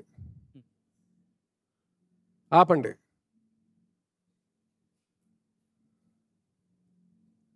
చూడండి, అటువంటి ప్రార్థనలు లేకపోతే చూడండి కొన్ని విషయాల్లో దేవుడు ఇప్పుడు ఇది చేస్తాడు, దేవుడు మిమ్మల్ని ఆశీర్వదిస్తాడు, దేవుడు మిమ్మల్ని ఈ ఈ ఈ కింద స్థానం నుంచి పైకి తీసుకొస్తాడు, దేవుడు మీ కన్నీటిని తుడుస్తాడు అంటే చాలా మంచిగా అనిపిస్తుంది. సో ఏడుస్తున్న వాళ్ళందరూ కూడా దేవుడు తుడిచేస్తున్నాడు అనుకో.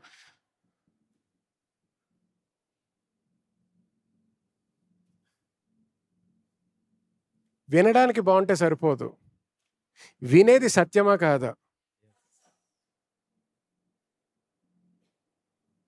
సంఘంలో ఉన్న 2 గంటలు చాలా మంచిగా ఉండింది. నూతన నిబంధన సత్యం తెలియకపోతే అందుకనే కొంత సంఘానికి వెళ్తే అమ్మయ్య మనశ్శాంతి అండి, మళ్ళీ సంఘం బయటికి రాగానే బాధలు. ఎందుకు మళ్ళీ బాధలు? ఎందుకు తెలుసా? గమనించు, నేను బాధలు లేవు అనట్లేదు, నువ్వు కష్టాల్లో జీవించట్లేదు, లేకపోతే కష్ట పరిస్థితుల్లో లేవు అనట్లేదు. కానీ నీకు ఆ మైండ్ సెట్ ఎందుకు వచ్చింది తెలుసా? నేను దేవుని సన్నిధికి వెళ్తే దేవుని దగ్గరికి వచ్చాను, ఇప్పుడు దేవుని సన్నిధిని విడిచిపెడుతున్నావని ఎక్కడి నుంచి వచ్చింది నీకు ఆలోచన? ఆయన ఏమన్నాడు? నిన్ను విడువను. సో నువ్వు ఏ పరిస్థితిలో కూడా దేవుని సన్నిధిలో లేనటువంటి పరిస్థితే లేదు. yes, amen, hallelujah. ఒక క్రైస్తవుడికి నేను చెప్పేది వినండి, ఒక క్రైస్తవుడికి నేను ఇప్పుడు దేవుని సన్నిధిలో లేను అనేది ఆ పరిస్థితి అనేదే లేదు. దేవుడు లేకుండా నువ్వు లేవు. నువ్వు ఎక్కడికి వెళ్ళినా ఆయన నీతోనే ఉన్నాడు. praise the lord, hallelujah, hallelujah, amen. నువ్వు ట్రైన్ ఎక్కితే ఆయన ట్రైన్ ఎక్కుతాడు, నువ్వు బస్సు ఎక్కితే ఆయన బస్సు ఎక్కుతాడు, నువ్వు ఫ్లైట్ ఎక్కితే ఆయన ఫ్లైట్ ఎక్కుతాడు, హోటల్కి వెళ్తే ఆయన హోటల్కి వస్తాడు, రోడ్డు మీద నడుస్తే ఆయన రోడ్డు మీద నీతో నడుస్తున్నాడు. నువ్వు ఆయన లేనటువంటి మోమెంటే లేదు నీకు లైఫ్లో. amen, amen. ఆ క్షణమే లేదు. అది అది నీ హృదయంలో అది స్థాపించబడగలిగితే. praise the lord.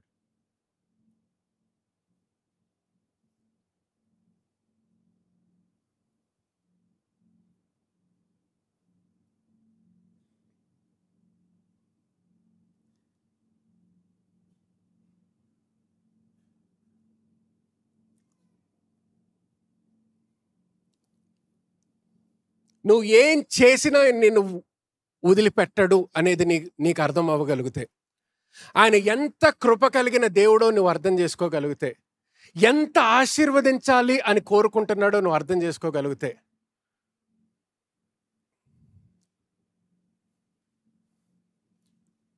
అది అర్థం అవ్వనప్పుడు కొన్నిసార్లు పరిశుద్ధాత్మ దేవుడితో నింపబడలేదు. ఎందుకు నింపబడట్లేదంటే, కొంతమంది నేను విన్నాను పరిచారకులు కూడా చెప్పడం, ఎందుకంటే నీలో ఎక్కడో ఏదో పాపం ఉండుంటుంది, అందుకనే నువ్వు ఇంకా నింపబడలేదు అని. ఎవడన్నాడు?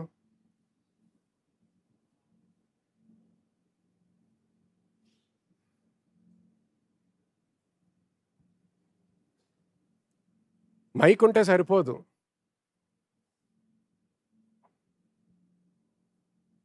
వాక్యంలో ఆయన అన్నాడా లేదా?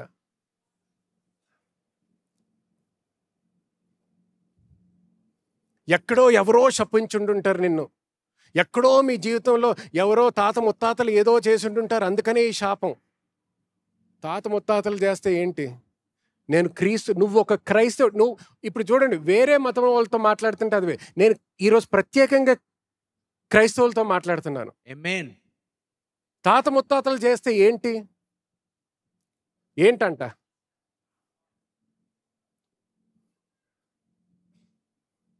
వాళ్ళు ఏదో పాపం చేస్తే, ఏదో తప్పు చేస్తే, ఎక్కడో పూజారుల దగ్గరికి వెళ్ళారు, ఇంకేదో చేస్తే అది నీ మీదకి వస్తుందని ఎందుకు అనుకుంటున్నావు? క్రీస్తులో విశ్వసించిన ప్రతి వ్యక్తి నూతన సృష్టి. ఆయన జీవితము నీ తాత ముత్తాతల దగ్గర మొదలవ్వలేదు. నీ జీవితము ఆయన యేసుక్రీస్తు చేసిన కార్యము దగ్గర నుంచి మొదలయ్యింది. ఆమేన్. హల్లెలూయా. Praise the lord. అక్కడి నుంచి మొదలయ్యింది. తప్పులు చేస్తుంటారు, ఆ తప్పుల ప్రకారం నేను జీవించక్కర్లేదు, ఆ తప్పుల ప్రకారము నేను శాపాన్ని అనుభవించక్కర్లేదు. నన్ను నూతన సృష్టిగా మార్చాడు, నా స్థానమునే మార్చాడు. ఆమేన్. ప్రతి చీకటి శక్తి కన్నా పై స్థానములో పెట్టాడు ఆయన నన్ను. ఆమేన్. హల్లెలూయా. హల్లెలూయా. హల్లెలూయా. నువ్వు నీ జీవితం గురించి ప్రతిదీ ఆ విధంగా నువ్వు ఆలోచించడం మొదలు పెట్టావనుకో, అరే కరెక్టే కదా, నేను దేవుడు లేకుండా నా జీవితంలో ఒక్క క్షణం అనేది కూడా ఉండదు. హాస్పిటల్కి వెళ్తే అక్కడ ఉంటాడు, ఇంటర్వ్యూ రూమ్కి వెళ్తే అక్కడ ఉంటాడు, అందరు నన్ను పొగుడుతున్నప్పుడు నాతోనే ఉన్నాడు, అందరు నన్ను తిడుతున్నప్పుడు కూడా నాతోనే ఉన్నాడు, నేను నవ్వుతున్నప్పుడు నాతోనే ఉన్నాడు, ఏడుస్తున్నప్పుడు నాతోనే ఉన్నాడు. ఆయన లేకుండా నేను లేను అనేది ఆ విధంగా నువ్వు స్థాపించబడగలిగితే, అదే విధంగా నువ్వు నీతిమంతుడిగా లేకుండా ఉండే క్షణమే ఉండదు. ఒక క్రైస్తవుడిగా నువ్వు ఎప్పటికీ నీతిమంతురాలువే. హల్లెలూయా. ఆమేన్. ఆమేన్. అలాగే స్వస్థత లేకుండా నీకు ఒక్క క్షణము కూడా లేదు. హల్లెలూయా. ఆమేన్. దేవుని యొక్క సమృద్ధి లేకుండా ఒక్క క్షణము కూడా నీ జీవితంలో లేదు. కానీ పాస్టర్ గారు నాకు నిజంగా లేదు, అదే నువ్వు నీ శరీరము ప్రకారం ఆలోచించొద్దు. ఆయన సత్యం ఏంటో తెలుసుకొని అక్కడి నుంచి మొదలుపెట్టు. సో పాత నిబంధన, నేను నీతిమంతుడిని అవ్వాలి, నేను విడుదల పొందాలి, నేను ఆశీర్వదింపబడాలి. అర్థమవుతుందా? నూతన నిబంధన, ఆశీర్వదింపబడ్డాను, విడుదల పొందాను, హల్లెలూయా, క్షమాపణ పొందాను. ఆమేన్. అక్కడి నుంచి నువ్వు మొదలు పెడుతున్నావు నీ జీవితం. అక్కడి నుంచి మొదలు పెడుతున్నావు నీ జీవితం. కానీ పాస్టర్ గారు మరి పాపం గురించి ఏమంటారు? మనం పాపం చేసినప్పుడు అది తప్పు కదా, అది మన జీవితాల్లో అది మనకి అడ్డు అయిపోతుంది కదా. ఓకే, హెబ్రీయులకి రాసిన పత్రిక ఒకసారి చూద్దాం. ఎంత టైం అయింది? ఓకే, లేకపోతే ఒక్క నిమిషం అండి, అక్కడ దానికి వెళ్ళక ముందర గలతీయులకి రాసిన పత్రిక 3వ అధ్యాయానికి ఒకసారి వెళ్ళండి. Galatians chapter 3 verse 2. Let me ask you this one question. Did you receive the Holy Spirit by obeying the law of Moses? Of course not. You received the Holy Spirit because you గమనించండి, he did not say because you were water baptized and then you believed. మీరు నీటి బాప్తిసం పొంది అప్పుడు నమ్మి ఉన్నారు కానీ అనట్లేదు. No, just let me clarify again. I am not saying you should not get water baptize. నేను బ్యాప్టిజం తీసుకోవద్దు అనట్లేదు, నేను బల్లలో పాల్గొనొద్దు అనట్లేదు, నేను ప్రార్థన చెయ్యొద్దు అనట్లేదు. కానీ ఏ స్థానము నుంచి చేస్తున్నావో గుర్తుపెట్టుకో అంటున్నాను. హల్లెలూయా. ఆమేన్. సో ఇక్కడ ఏమంటున్నాడు? పరిశుద్ధాత్మని ఎలా పొందుకున్నారు అని పౌలు అక్కడ ప్రశ్న అడుగుతున్నాడు. ధర్మశాస్త్రం పాటించడం వల్ల మీరు పొందుకున్నారా పరిశుద్ధాత్మని? కాదు అంటున్నాడు. కాదు అని ఏమంటున్నాడు? నువ్వు విశ్వాసముతో వినుట వలన పొందితిరా. హల్లెలూయా. విశ్వాసము వలన, because you believed you received. Verse 3 మూడో వచనము. How foolish can you be after receiving your new lifes in the spirit, why are you trying to become perfect by your own human effort? అది తెలుగులో చదవండి మీరు ఒకసారి. ఇంత అవివేకులైతిరా, మొదట ఆత్మానుసారంగా ఆరంభించి ఇప్పుడు శరీరానుసారంగా పరిపూర్ణులగుదురా. ఆత్మలో మొదలుపెట్టి ఇప్పుడు శారీరకంగా ఎందుకు ఆలోచిస్తున్నారు? హల్లెలూయా. ఆమేన్. సో మనం రక్షణ వచ్చేసేటప్పటికి ఆత్మలో మొదలు పెడుతున్నాము. ఎలా రక్షించబడ్డా అంటే నా క్రియలు కాదండి, అంతా దేవుని కృప. దేవుని కృపలో నేను విశ్వసించానండి, నన్ను దేవుడు నూతన సృష్టిగా మార్చాడు. Wonderful, perfect, correct answer. కానీ ఇప్పుడు వేరే విషయాలకు వచ్చేసేటప్పటికి శారీరకంగా ఎందుకు ఆలోచిస్తున్నావు? స్వస్థత వచ్చేసేటప్పటికి శారీరకంగా ఎందుకు ఆలోచిస్తున్నావు? సమృద్ధి వచ్చేసేటప్పటికి శారీరకంగా ఎందుకు ఆలోచిస్తున్నావు? జ్ఞానం వచ్చేసేటప్పటికి శారీరకంగా ఎందుకు ఆలోచిస్తున్నావు? ఎక్కడన్నా ఒక ద్వారం మూతపడ్డదంటే శారీరకంగా ఎందుకు ఆలోచిస్తున్నావు? ఒక క్రైస్తవుడికి ఎక్కడన్నా ఒక ద్వారము క్లోజ్ అయ్యిందంటే ఇంకా పెద్ద ద్వారమే ఓపెన్ అవుతుంది. ఆమేన్.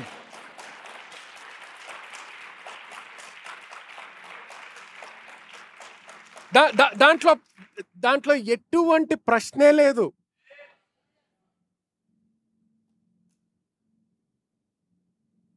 అందుకనే నా జీవితంలో ఎప్పుడు కూడా నేను మూతపడిపోయిన విషయాల గురించి నేను మాట్లాడను.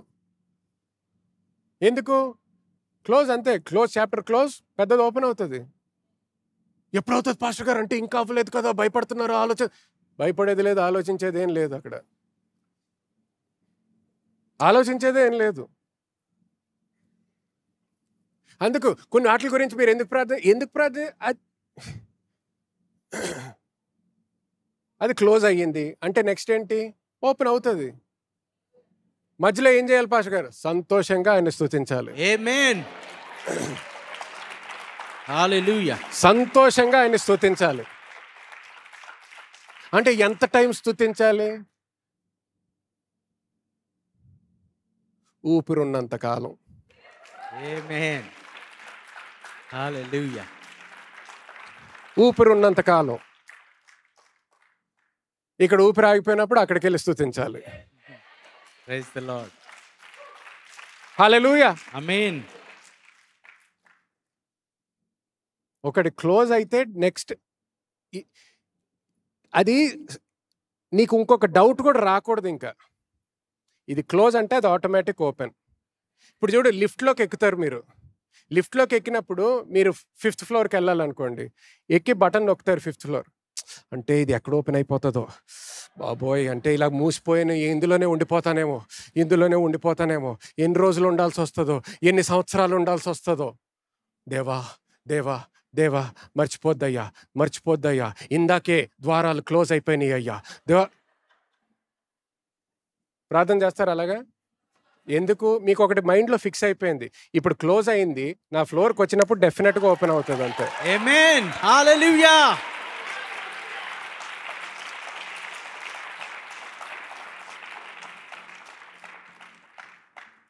అంతే. నువ్వు క్రైస్తవుడివి, పైకి వెళ్ళకుండా కిందకి ఎలాగెళ్తావు అనుకుంటున్నావు? అడుగు వేస్తే ముందరికే వేస్తావు. ఒక్కొక్కసారి సాతాను నీకు శోధించవచ్చు. ముందరికి అడుగులు వేస్తుంటే ఒక్కొక్కసారి 2-3 అడుగులు వెనకాలకి వేసినట్టు అవ్వచ్చు, పర్వాలేదు. మళ్ళీ నెక్స్ట్ ఎక్కడికి వేస్తావు అడుగు? ముందుకే. నిన్ను ఆపేది ఎవరు చెప్పు నాకు? క్రైస్తవుడు అయిన తర్వాత నిన్ను ఆపేది అసలు ఎవరు అడ్డొస్తారు నీకు చెప్పు? నీ నిబంధన తెలిసినప్పుడు అలా మాట్లాడగలుగుతావు. ఎస్, ఆమేన్. అందుకనే దావీదు ఏమన్నాడు? గొలియాతుని చూసి ఒక్క విషయమే ఎత్తుకున్నాడు. ఆయన శక్తి గురించి మాట్లాడలేదు, హైట్ గురించి మాట్లాడలేదు, బలం గురించి మాట్లాడలేదు. సున్నతి లేని ఫిలిస్తీయుడు. ఈ ఫిలిస్తీన్ అంతే, ఒక్క పాయింటే. వాడికి ఉన్న ఆర్మర్ గురించి మాట్లాడలేదు, వాడికి ఉన్న ట్రైనింగ్ గురించి మాట్లాడలేదు. ఒక్క పాయింటే, ఏంటి? సున్నతి లేనటువంటి ఫిలిస్తీన్. ఎందుకన్నాడు ఆ పాయింట్? నిబంధనకి సంబంధించిన పాయింట్ కాబట్టి. Yes, amen. వాడికి నిబంధన లేదు, నాకుంది. అయిపోయింది, ఇంకా అక్కడికే అయిపోయింది. ఇంకా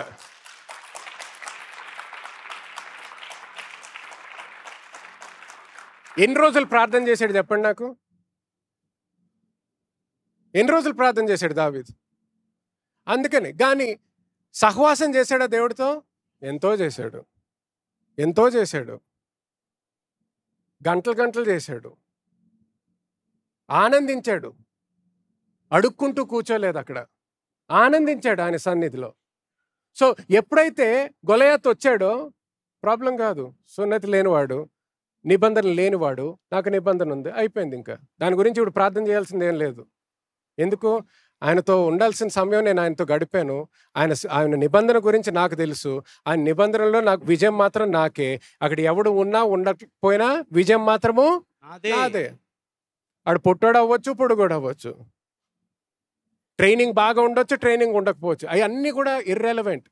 they don't mean anything, because covenant with me, without him. He does not have a covenant, I have a covenant, which means he does not have victory, I have the victory. అతనికి నిబంధన లేదు, నాకు నిబంధన ఉన్నది. అనగా అతనికి విజయం లేదు, నాకు విజయం ఉన్నది. Hallelujah. Amen. So chudandi, verse 3. How foolish can you be? After starting in the spirit, why are you now trying to make your efforts in the flesh? Have you not experienced so much for nothing? Surely it was not in vain, was it? Verse 6. Oh, sorry, verse 5. I ask you again, does God give you the Holy Spirit and the working of miracles among you because you obey the law? Of course not. It is because you believe in the message you heard about Christ. So ఏమంటున్నాడు? పరిశుద్ధాత్మ దేవుని గురించి అయినా లేకపోతే అద్భుత కార్యముల గురించి అయినా ఏ విధంగా పొందుకున్నారు అంటున్నాడు. ధర్మశాస్త్రము పాటించడం వల్ల పొందుకున్నారా? కాదు అంటున్నాడు. ఏ విధంగా పొందుకున్నారు? క్రీస్తులో విశ్వసించడము ద్వారా. హల్లెలూయా, హల్లెలూయా. 6వ వచనము చూడండి.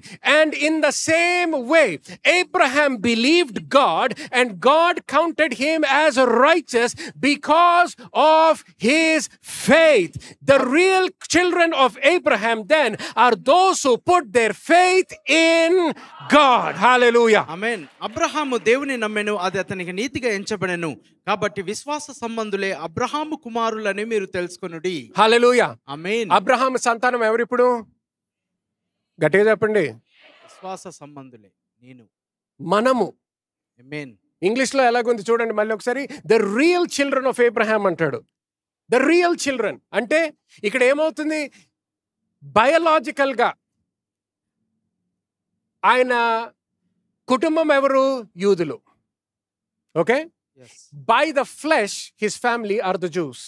శారీరకముగా ఆయన సంతానము యూదులై ఉన్నారు. ఓకే. కానీ ఇక్కడ ఏమంటున్నాడు? The real children of Abraham are you and me. Abraham యొక్క నిజమైన కుమారులము నీవు. అంటే గమనించండి ఇక్కడ ఏమంటున్నాడు అంటే శరీరము రక్తము కన్నా. అర్థమవుతుందా? శరీరము ద్వారా వాళ్ళు కుటుంబం అంటున్నాడు. కానీ శరీరము ద్వారా మీరు కుటుంబము కాకపోయినా ఆత్మ ద్వారా, విశ్వాసము ద్వారా మీరు కుటుంబం. కాబట్టి ఇప్పుడు నిజమైన కుటుంబము మీరు అంటున్నాడు. హల్లెలూయా, హల్లెలూయా. అంటే ఏంటి?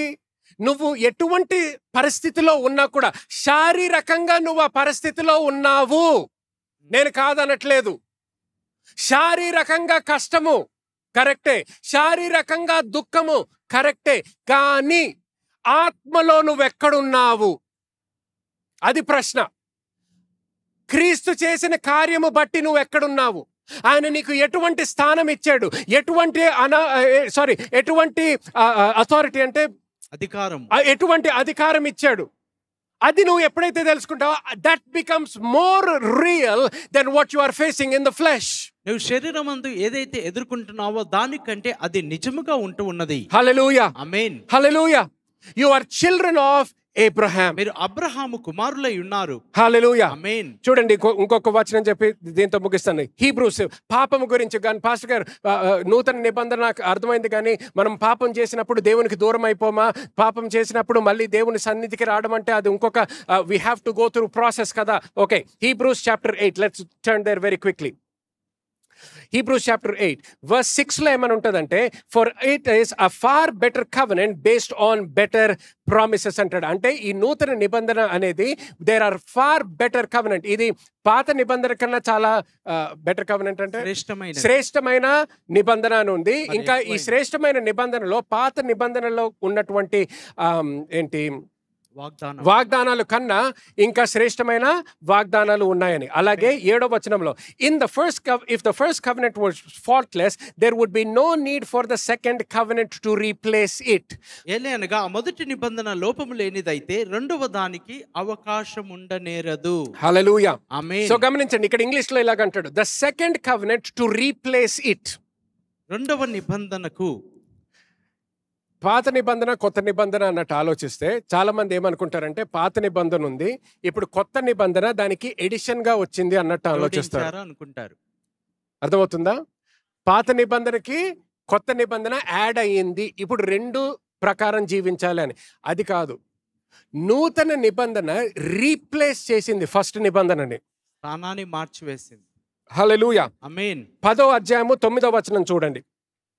హెబ్రీయులు, ఆయన నీ చిత్తము నెరవేర్చుటకు ఇదిగో నేను వచ్చి ఉన్నానని చెప్పుచున్నాడు. ఇవన్నీ ధర్మశాస్త్రము చొప్పున అర్పింపబడుచున్నవి. ఆ రెండవ దానిని స్థిరపరచుటకు మొదటి దానిని కొట్టివేయుచున్నాడు. మళ్ళీ ఆ లాస్ట్ చదవండి. ఆ రెండవ దానిని స్థిరపరచుటకు, రెండవ దానిని అంటే ఏంటి? రెండవ నిబంధన లేకపోతే నూతన నిబంధన. రెండో నిబంధనని స్థాపించడానికి ఏం చేశాడు? మొదటి దానిని కొట్టివేయుచున్నాడు. ఏం చేశాడండి? కొట్టివేయుచున్నాడు. గట్టిగా చెప్పండి. కొట్టివేయుచున్నాడు. మీ బైబిల్స్ లో కనిపిస్తుందా అది? సో నేనేదో కొత్తగా రాసింది కాదు ఇది.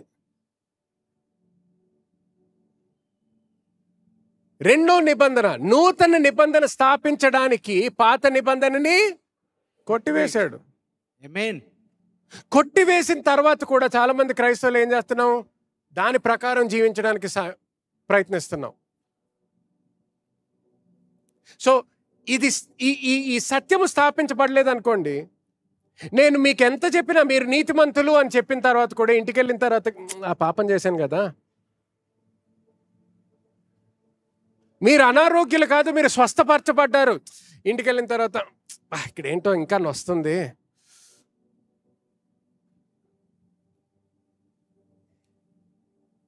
మీరు సమృద్ధిలో జీవిస్తున్నారు, బ్యాంక్ అకౌంట్ ఏం మారలేదు.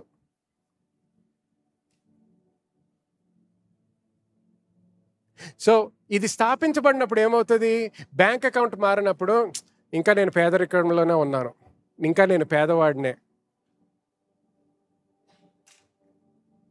శారీరకంగా ఆలోచించడం మొదలు పెడతాం. అందుకని గల్తీలకు రాసేటప్పుడు ఏమన్నాడు? ఆత్మలో మొదలుపెట్టి శారీరకంగా ఎందుకు ఆలోచిస్తున్నారు ఇప్పుడు అంటున్నాడు. మీ రక్షణ గురించి వచ్చేటప్పటికే మీరు ఆత్మలో ఆలోచించారు, ఆర్థిక విషయాలు వచ్చేటప్పటికి, శారీరక విషయాలు వచ్చేసేటప్పటికి మీరు శారీరకంగా ఎందుకు ఆలోచిస్తున్నారు? సో ఇక్కడ ఏమంటున్నాడు? He cancels out the first in order to establish the second. ఆ రెండవ దానిని స్థిరపరచుటకు మొదటి దానిని కొట్టివేయుచున్నాడు. వర్స్ చాప్టర్ 8కి వెళ్ళండి. 8వ అధ్యాయము రోమీయులకు రాసిన పత్రిక.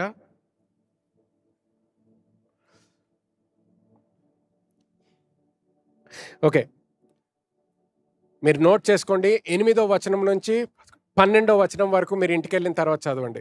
ఇప్పుడు ప్రత్యేకంగా నేను 10వ వచనం నుంచి చదవండి. హీబ్రూస్ 8:10. హెబ్రీయులకు రాసిన పత్రిక, హెబ్రీయులకు రాసిన పత్రిక 8వ అధ్యాయము 10వ వచనం. ఆ దినములైన తర్వాత ఇజ్రాయేలు ఇంటి వారితో నేను చేయబో నిబంధన ఎదనగా, వారి మనసులో నా ధర్మ విధులను ఉంచెదను, వారి హృదయముల మీద వాటిని వ్రాయుదును, నేను వారికి దేవుడనయ్యుందును, వారు నాకు ప్రజలయ్యుందురు. కంటిన్యూ. వారిలో ఎవడును ప్రభువును ప్రభువును తెలుసుకొనుడని తన పట్టణస్థునికైనను తన సహోదరునికైనను ఉపదేశము చెయ్యడు. వారిలో చిన్నలు మొదలుకొని పెద్దల వరకు అందరూ నన్ను తెలుసుకొందురు. నేను వారి దోషముల విషయమై దయ కలిగి వారి పాపములను ఇక ఎన్నడూను జ్ఞాపకము చేసుకొననని ప్రభు సెలవిచ్చుచున్నాడు. గమనించండి, నూతన నిబంధనలో ఆయన నోటి నుంచి ఇచ్చిన వాగ్దానము ఇది. పాపము గురించి వచ్చేసేటప్పటికి నూతన నిబంధనలో ఆయన మనకి చెప్పినటువంటి మాట, ఈ మాట ఎప్పుడూ మార్చడు. గుర్తుపెట్టుకోండి, మార్చడు. నిబంధన మార్చడు, మాట మార్చడు, నిబంధనని రద్దు చేయడు, మాటని మార్చడు. ఆ దేవుడు ఇక్కడ ఏమంటున్నాడో మళ్ళీ చాలా జాగ్రత్తగా గమనించండి. ఇంగ్లీష్లో నేను చదువుతాను. Verse 12. For I will be merciful and gracious towards their sins and I will remember their deeds of unrighteousness no more. తెలుగులో వారి దోషముల విషయమై దయ కలిగి వారి పాపములను ఇకను ఎన్నడూను జ్ఞాపకము చేసుకొననని ఏమి జ్ఞాపకం చేసుకోడంట? గట్టిగా చెప్పండి. పాపములను. ఎవరి పాపాలు? మన పాపములు. మన పాపములు ఆయన ఎప్పుడు మళ్ళీ జ్ఞాపకము చేసుకోడు.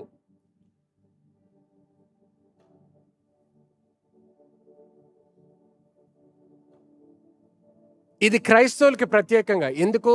నువ్వు నీతిమంతుడిగా మార్చబడ్డావు కాబట్టి.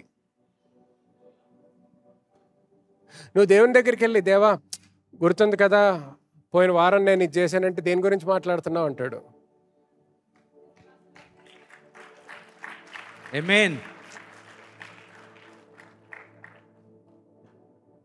మతిమరుపు కాదు, జ్ఞాపకము చేసుకోడు అని మాట ఇచ్చాడు నీకు. హల్లెలూయా.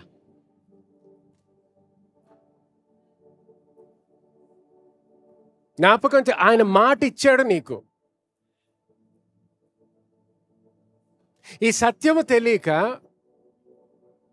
అనేక మంది ఎప్పుడన్నా ఇక్కడ పాపం చేసేటప్పటికి ఏమనుకుంటారు, అయ్యో ఇప్పుడు నేను దేవుని దగ్గరికి ఎలాగ వెళ్ళగలుగుతాను, ఈ పాపంతో నేను ఆదివారం సంఘానికి ఎలాగ రాగలుగుతాను. మీకు అందరికి కూడా ఎవరో ఒకరు తెలుసు అలాంటి వాళ్ళు. ఎక్కడో ఏదో తప్పు చేశారు, ఎక్కడో ఏదో పాపం చేశారు. ఇప్పుడు దాని నుంచి వచ్చిన శిక్షా విధి దేని వలన వచ్చింది? దేవుడి నుంచి వచ్చింది కాదు, పాత నిబంధన నుంచి వచ్చినటువంటి ఆలోచన. ఆ శిక్ష ఉంది అనుకుంటారు. ఇప్పుడు వాళ్ళకి ఒక ఉద్యోగం పోయింది అనుకోండి, ఓ నేను అక్కడ పెద్ద పాపం చేశాను కదా అందుకనే దేవుడు తీసాడు నాకు, అందుకనే ఉద్యోగం పోయింది, నేను అక్కడ తప్పు చేశాను అందుకనే ఫెయిల్ అయ్యాను. ఇప్పుడే గమనించండి, ఇక్కడే అందుకనే ఇది చిన్న పాయింట్ అన్నట్టు అనిపించవచ్చు, కానీ ఇది సాతాను చేస్తున్న క్రియ. ఇప్పుడు ఏమంటున్నారు చూడండి, దేవుడే నాకు ఉద్యోగాన్ని తీసాడు, దేవుడే నన్ను ఫెయిల్ చేశాడు. ఇప్పుడు ఏమవుతుంది? సాతాను చేసే క్రియల్ని ఇప్పుడు ఎవరు చేశారు అంటున్నాము? దేవుడు చేశాడు అంటున్నాం. దేవుడు ఏమంటున్నాడు? నేను నీ పాపాలని జ్ఞాపకము చేసుకోను.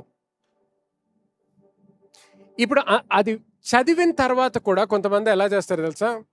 లేదు ఆ పాపం దేవుడికి గుర్తుంటుంటుందేమో. చూడు, నువ్వు నీ సొంత ఆలోచనలతో నువ్వు జీవించావు అనుకో, ఎప్పటికీ ఇటువంటి క్రైస్తవ జీవితం జీవించలేవు. అందుకనే నీ ఆలోచనల్ని పక్కన పెట్టాలి. నువ్వు తగ్గింపు అనేది నీ జీవితంలో కనిపించాలి. తగ్గింపు అంటే పాపం, నేను పాపిగా వస్తున్నాను అయ్యా క్షమించు. అది తగ్గింపు కాదు. తగ్గింపు అంటే అయ్యా నువ్వు చెప్పిన మాటను నేను విశ్వసిస్తున్నాను. ఏదో తప్పు చేసుండుంటావు, పాపం చేసుండుంటావు, అయినా ఆయన సన్నిధిలోకి పరిగెత్తుకుంటూ రా. తప్పు చేసినంత మాత్రం ఆయన సన్నిధి నుంచి దూరం అవ్వద్దు. ఆయన సన్నిధిలో ఉండు. ఆయన కృప కలిగిన దేవుడు, ఆశీర్వదించేటటువంటి దేవుడు, రక్షించేటటువంటి దేవుడు, దీవించేటటువంటి దేవుడు, విడుదల చేసేటటువంటి దేవుడు. ఆమేన్, ఆమేన్. విశ్వసించు. ఈ కృప అంటే భయం లేకుండా అయిపోతుందండి. ఇష్టం వచ్చినట్టు జీవించేస్తారు అందరూ. Titus chapter 2 verse 12, verse 11 and 12. తీతుకు రాసిన పత్రిక 2వ అధ్యాయము 11-12 వచనాలు. ఏలనగా సమస్త మనుషులకు రక్షణకరమైన దేవుని కృప ప్రత్యక్షమై మనము భక్తిహీనతను ఇహలోక సంబంధమైన దురాశలను విసర్జించి శుభప్రదమైన నిరీక్షణ నిమిత్తము అనగా మహాదేవుడును మన రక్షకుడైన యేసుక్రీస్తు మహిమ యొక్క ప్రత్యక్షత కొరకు ఎదురుచూచుచు ఈ లోకంలో స్వస్థత బుద్ధితోనూ నీతితోనూ భక్తితోనూ బ్రతుకుచుండవలనని మనకు బోధించుచున్నది. హల్లెలూయా. ఆమేన్. నేను ఇంగ్లీష్లో చదువుతాను చూడండి, చిన్నగా ఉంటుంది. Titus chapter 2 verse 11. For the grace of God has appeared that offers salvation to all people. The grace of God, దేవుని యొక్క కృప. ఇప్పుడు ఆ కృప 12th verse లో చూడండి. It teaches us, ఏం నేర్పిస్తుంది? కృప నేర్పిస్తుంది అంట మనకి. ఏం నేర్పిస్తుంది? It teaches us to say no to ungodliness and worldly passions, and to live a self-controlled and upright and godly lives in this present age. ఈ లోకంలో స్వస్థత బుద్ధితోనూ నీతితోనూ భక్తితోనూ బ్రతుకుచుండవలనని మనకు బోధించుచున్నది. నూతన నిబంధన గురించి చెప్తున్నాను, లేకపోతే కృప గురించి చెప్తున్నానంటే ఏదో పాపంలో జీవించమని చెప్పట్లేదు. కానీ ఎప్పుడైతే నూతన నిబంధనలో నువ్వు స్థాపించబడగలుగుతావో, ఎప్పుడైతే యేసుక్రీస్తు చేసిన కార్యములో నువ్వు స్థాపించబడగలుగుతావో, ఎప్పుడైతే ఆయనలో నువ్వు విశ్వసించగలుగుతావో, ఆయన నుంచి వచ్చినటువంటి కృప నీ జీవితంలోకి ఎప్పుడైతే స్వీకరిస్తావో, ఆ కృప నీకు సహాయం చేస్తుంది. హల్లెలూయా. ఆమేన్. హల్లెలూయా. ఆ కృప నీకు విడుదలిస్తుంది. ఆ కృప నిన్ను ఆశీర్వదిస్తుంది. ఆ కృప ఎటువంటి పాపము, ఎటువంటి బంధకం వచ్చినా ప్రతి దాని మీద నువ్వు విజయము చూసి జీవించడానికి నిన్ను పైకి స్థానంలో పెడుతుంది. హల్లెలూయా. అందరూ లేచి నుంచుందాం ఈ సమయంలో. హల్లెలూయా. హల్లెలూయా. హల్లెలూయా. హల్లెలూయా. అందరూ చేతులు పైకెత్తి. హల్లెలూయా. దేవుని నుంచి ఏదైనా నూతనంగా పొందుకున్నట్లయితే చేతులు పైకెత్తి ఆయన కృప కొరకు కృతజ్ఞతలు చెల్లించండి. ఆయన నిబంధన కొరకు కృతజ్ఞతలు చెల్లించండి. ఆయన నిబంధన రద్దుపరచడు, ఆయన మాట మార్చడు. అటువంటి దేవుడు మనకి ఉన్నాడు కాబట్టి కృతజ్ఞతలు చెల్లించండి. మీ సొంత మాటలతో పాట పాడక ముందరే మీ సొంత పాట పాడండి. మీ సొంత మాటతో ఆయన్ని గౌరవించండి. మీ సొంత మాటతో కృతజ్ఞతలు చెల్లించండి. Oh, we praise your holy name, Lord. We praise your holy name, Lord. We praise your holy name, Lord. Hallelujah. King of kings and Lord of lords. Gracious God. Oh, we praise your holy name. Sora la banda re kere le mande. Rando lo brase kere manda la branda ne kere manda re brose kere mande. లో బ్రాందే. ఇప్పటి వరకు భాషల్లో మాట్లాడినటువంటి వాళ్ళు ఎవరైనా ఉన్నట్లయితే, ఈ రోజు మీరు భాషల్లో మాట్లాడాలని కోరుకుంటున్నట్లయితే చేతులెత్తి దేవుణ్ణి అడగండి. ఇప్పుడే యేసు క్రీస్తు నామములో ప్రతి ఒక్కరు ఎవరైతే కోరుకుంటున్నారో ఈ క్షణము యేసు క్రీస్తు నామములో భాషల్లో మాట్లాడడం మొదలు పెట్టండి. పరిశుద్ధాత్మ దేవునితో నింపబడండి. రాందోలో బ్రాసే కేరే మందే లేబరామా సోకోరో మందే. పరిశుద్ధాత్మతో నింపబడిన వాళ్ళందరూ కూడా భాషల్లో మాట్లాడడం మొదలు పెట్టండి. లేఖేరే మాందో రో బారామా సేఖేరే లే బారామాందే రే బ్రోందోనో బ్రాసే కేరే లే బారామాంగ్రో సోతోరోలో మందే లే బ్రాందే నెంగ్రే సికిరి మాందో లాబారామా జోతోరోలో మందే రే కేరే లే మందే. The Bible says the Spirit gives life. ఆత్మ జీవింప చేస్తూ ఉన్నది. రోబాందే రే బారామా సోకోరో మందే లేబ్రే బ్రో సోతో లో మాంగే రే బా సోకోనో మందే లేబ్రాందే రే బ్రోందో లో కోరోలో మందే రే బ్రోందో రో బ్రాసే కేరే మందే లికిరి మందో రాబా సోతోరో లో మందే ఏలే మందో రే కేనే మాసో లేబ్రాందే నే మారోకో లే బామా మామా కేరే మోసో రే దే రే మందో లే కారామాసే ఏ రామోందో లో కోనో మందే రే బారామా ఏలే Mando rongere maso korolo mande. May you be forever established in this truth today.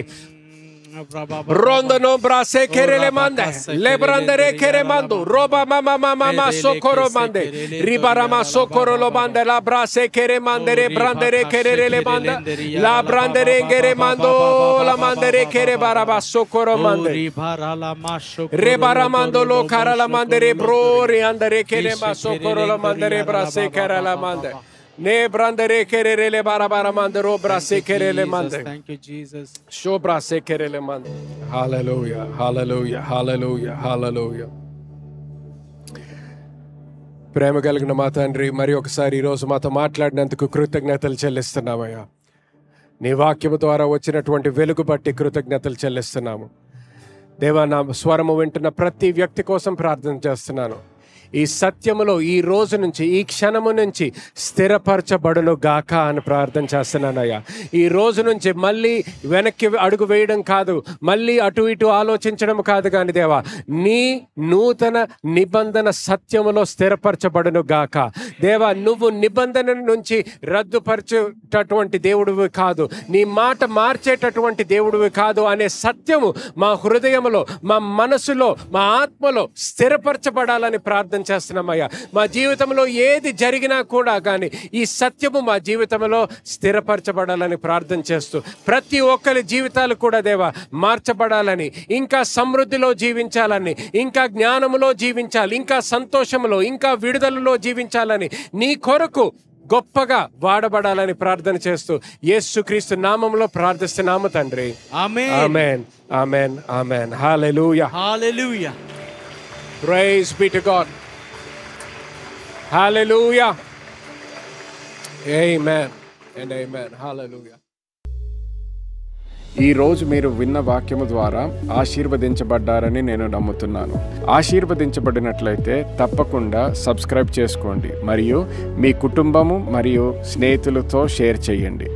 మీరు ఈ పరిచర్య ద్వారా ఆశీర్వదించబడి పాలిభాగస్తులు అవ్వాలని కోరుకుంటుంటే డిస్క్రిప్షన్లో ఉన్న చర్చ్ బ్యాంక్ అకౌంట్ డీటెయిల్స్ గమనించగలరు. మరిన్ని వివరాల కోసము మా వెబ్సైట్ www.newcity.in ని సంప్రదించండి. God bless you.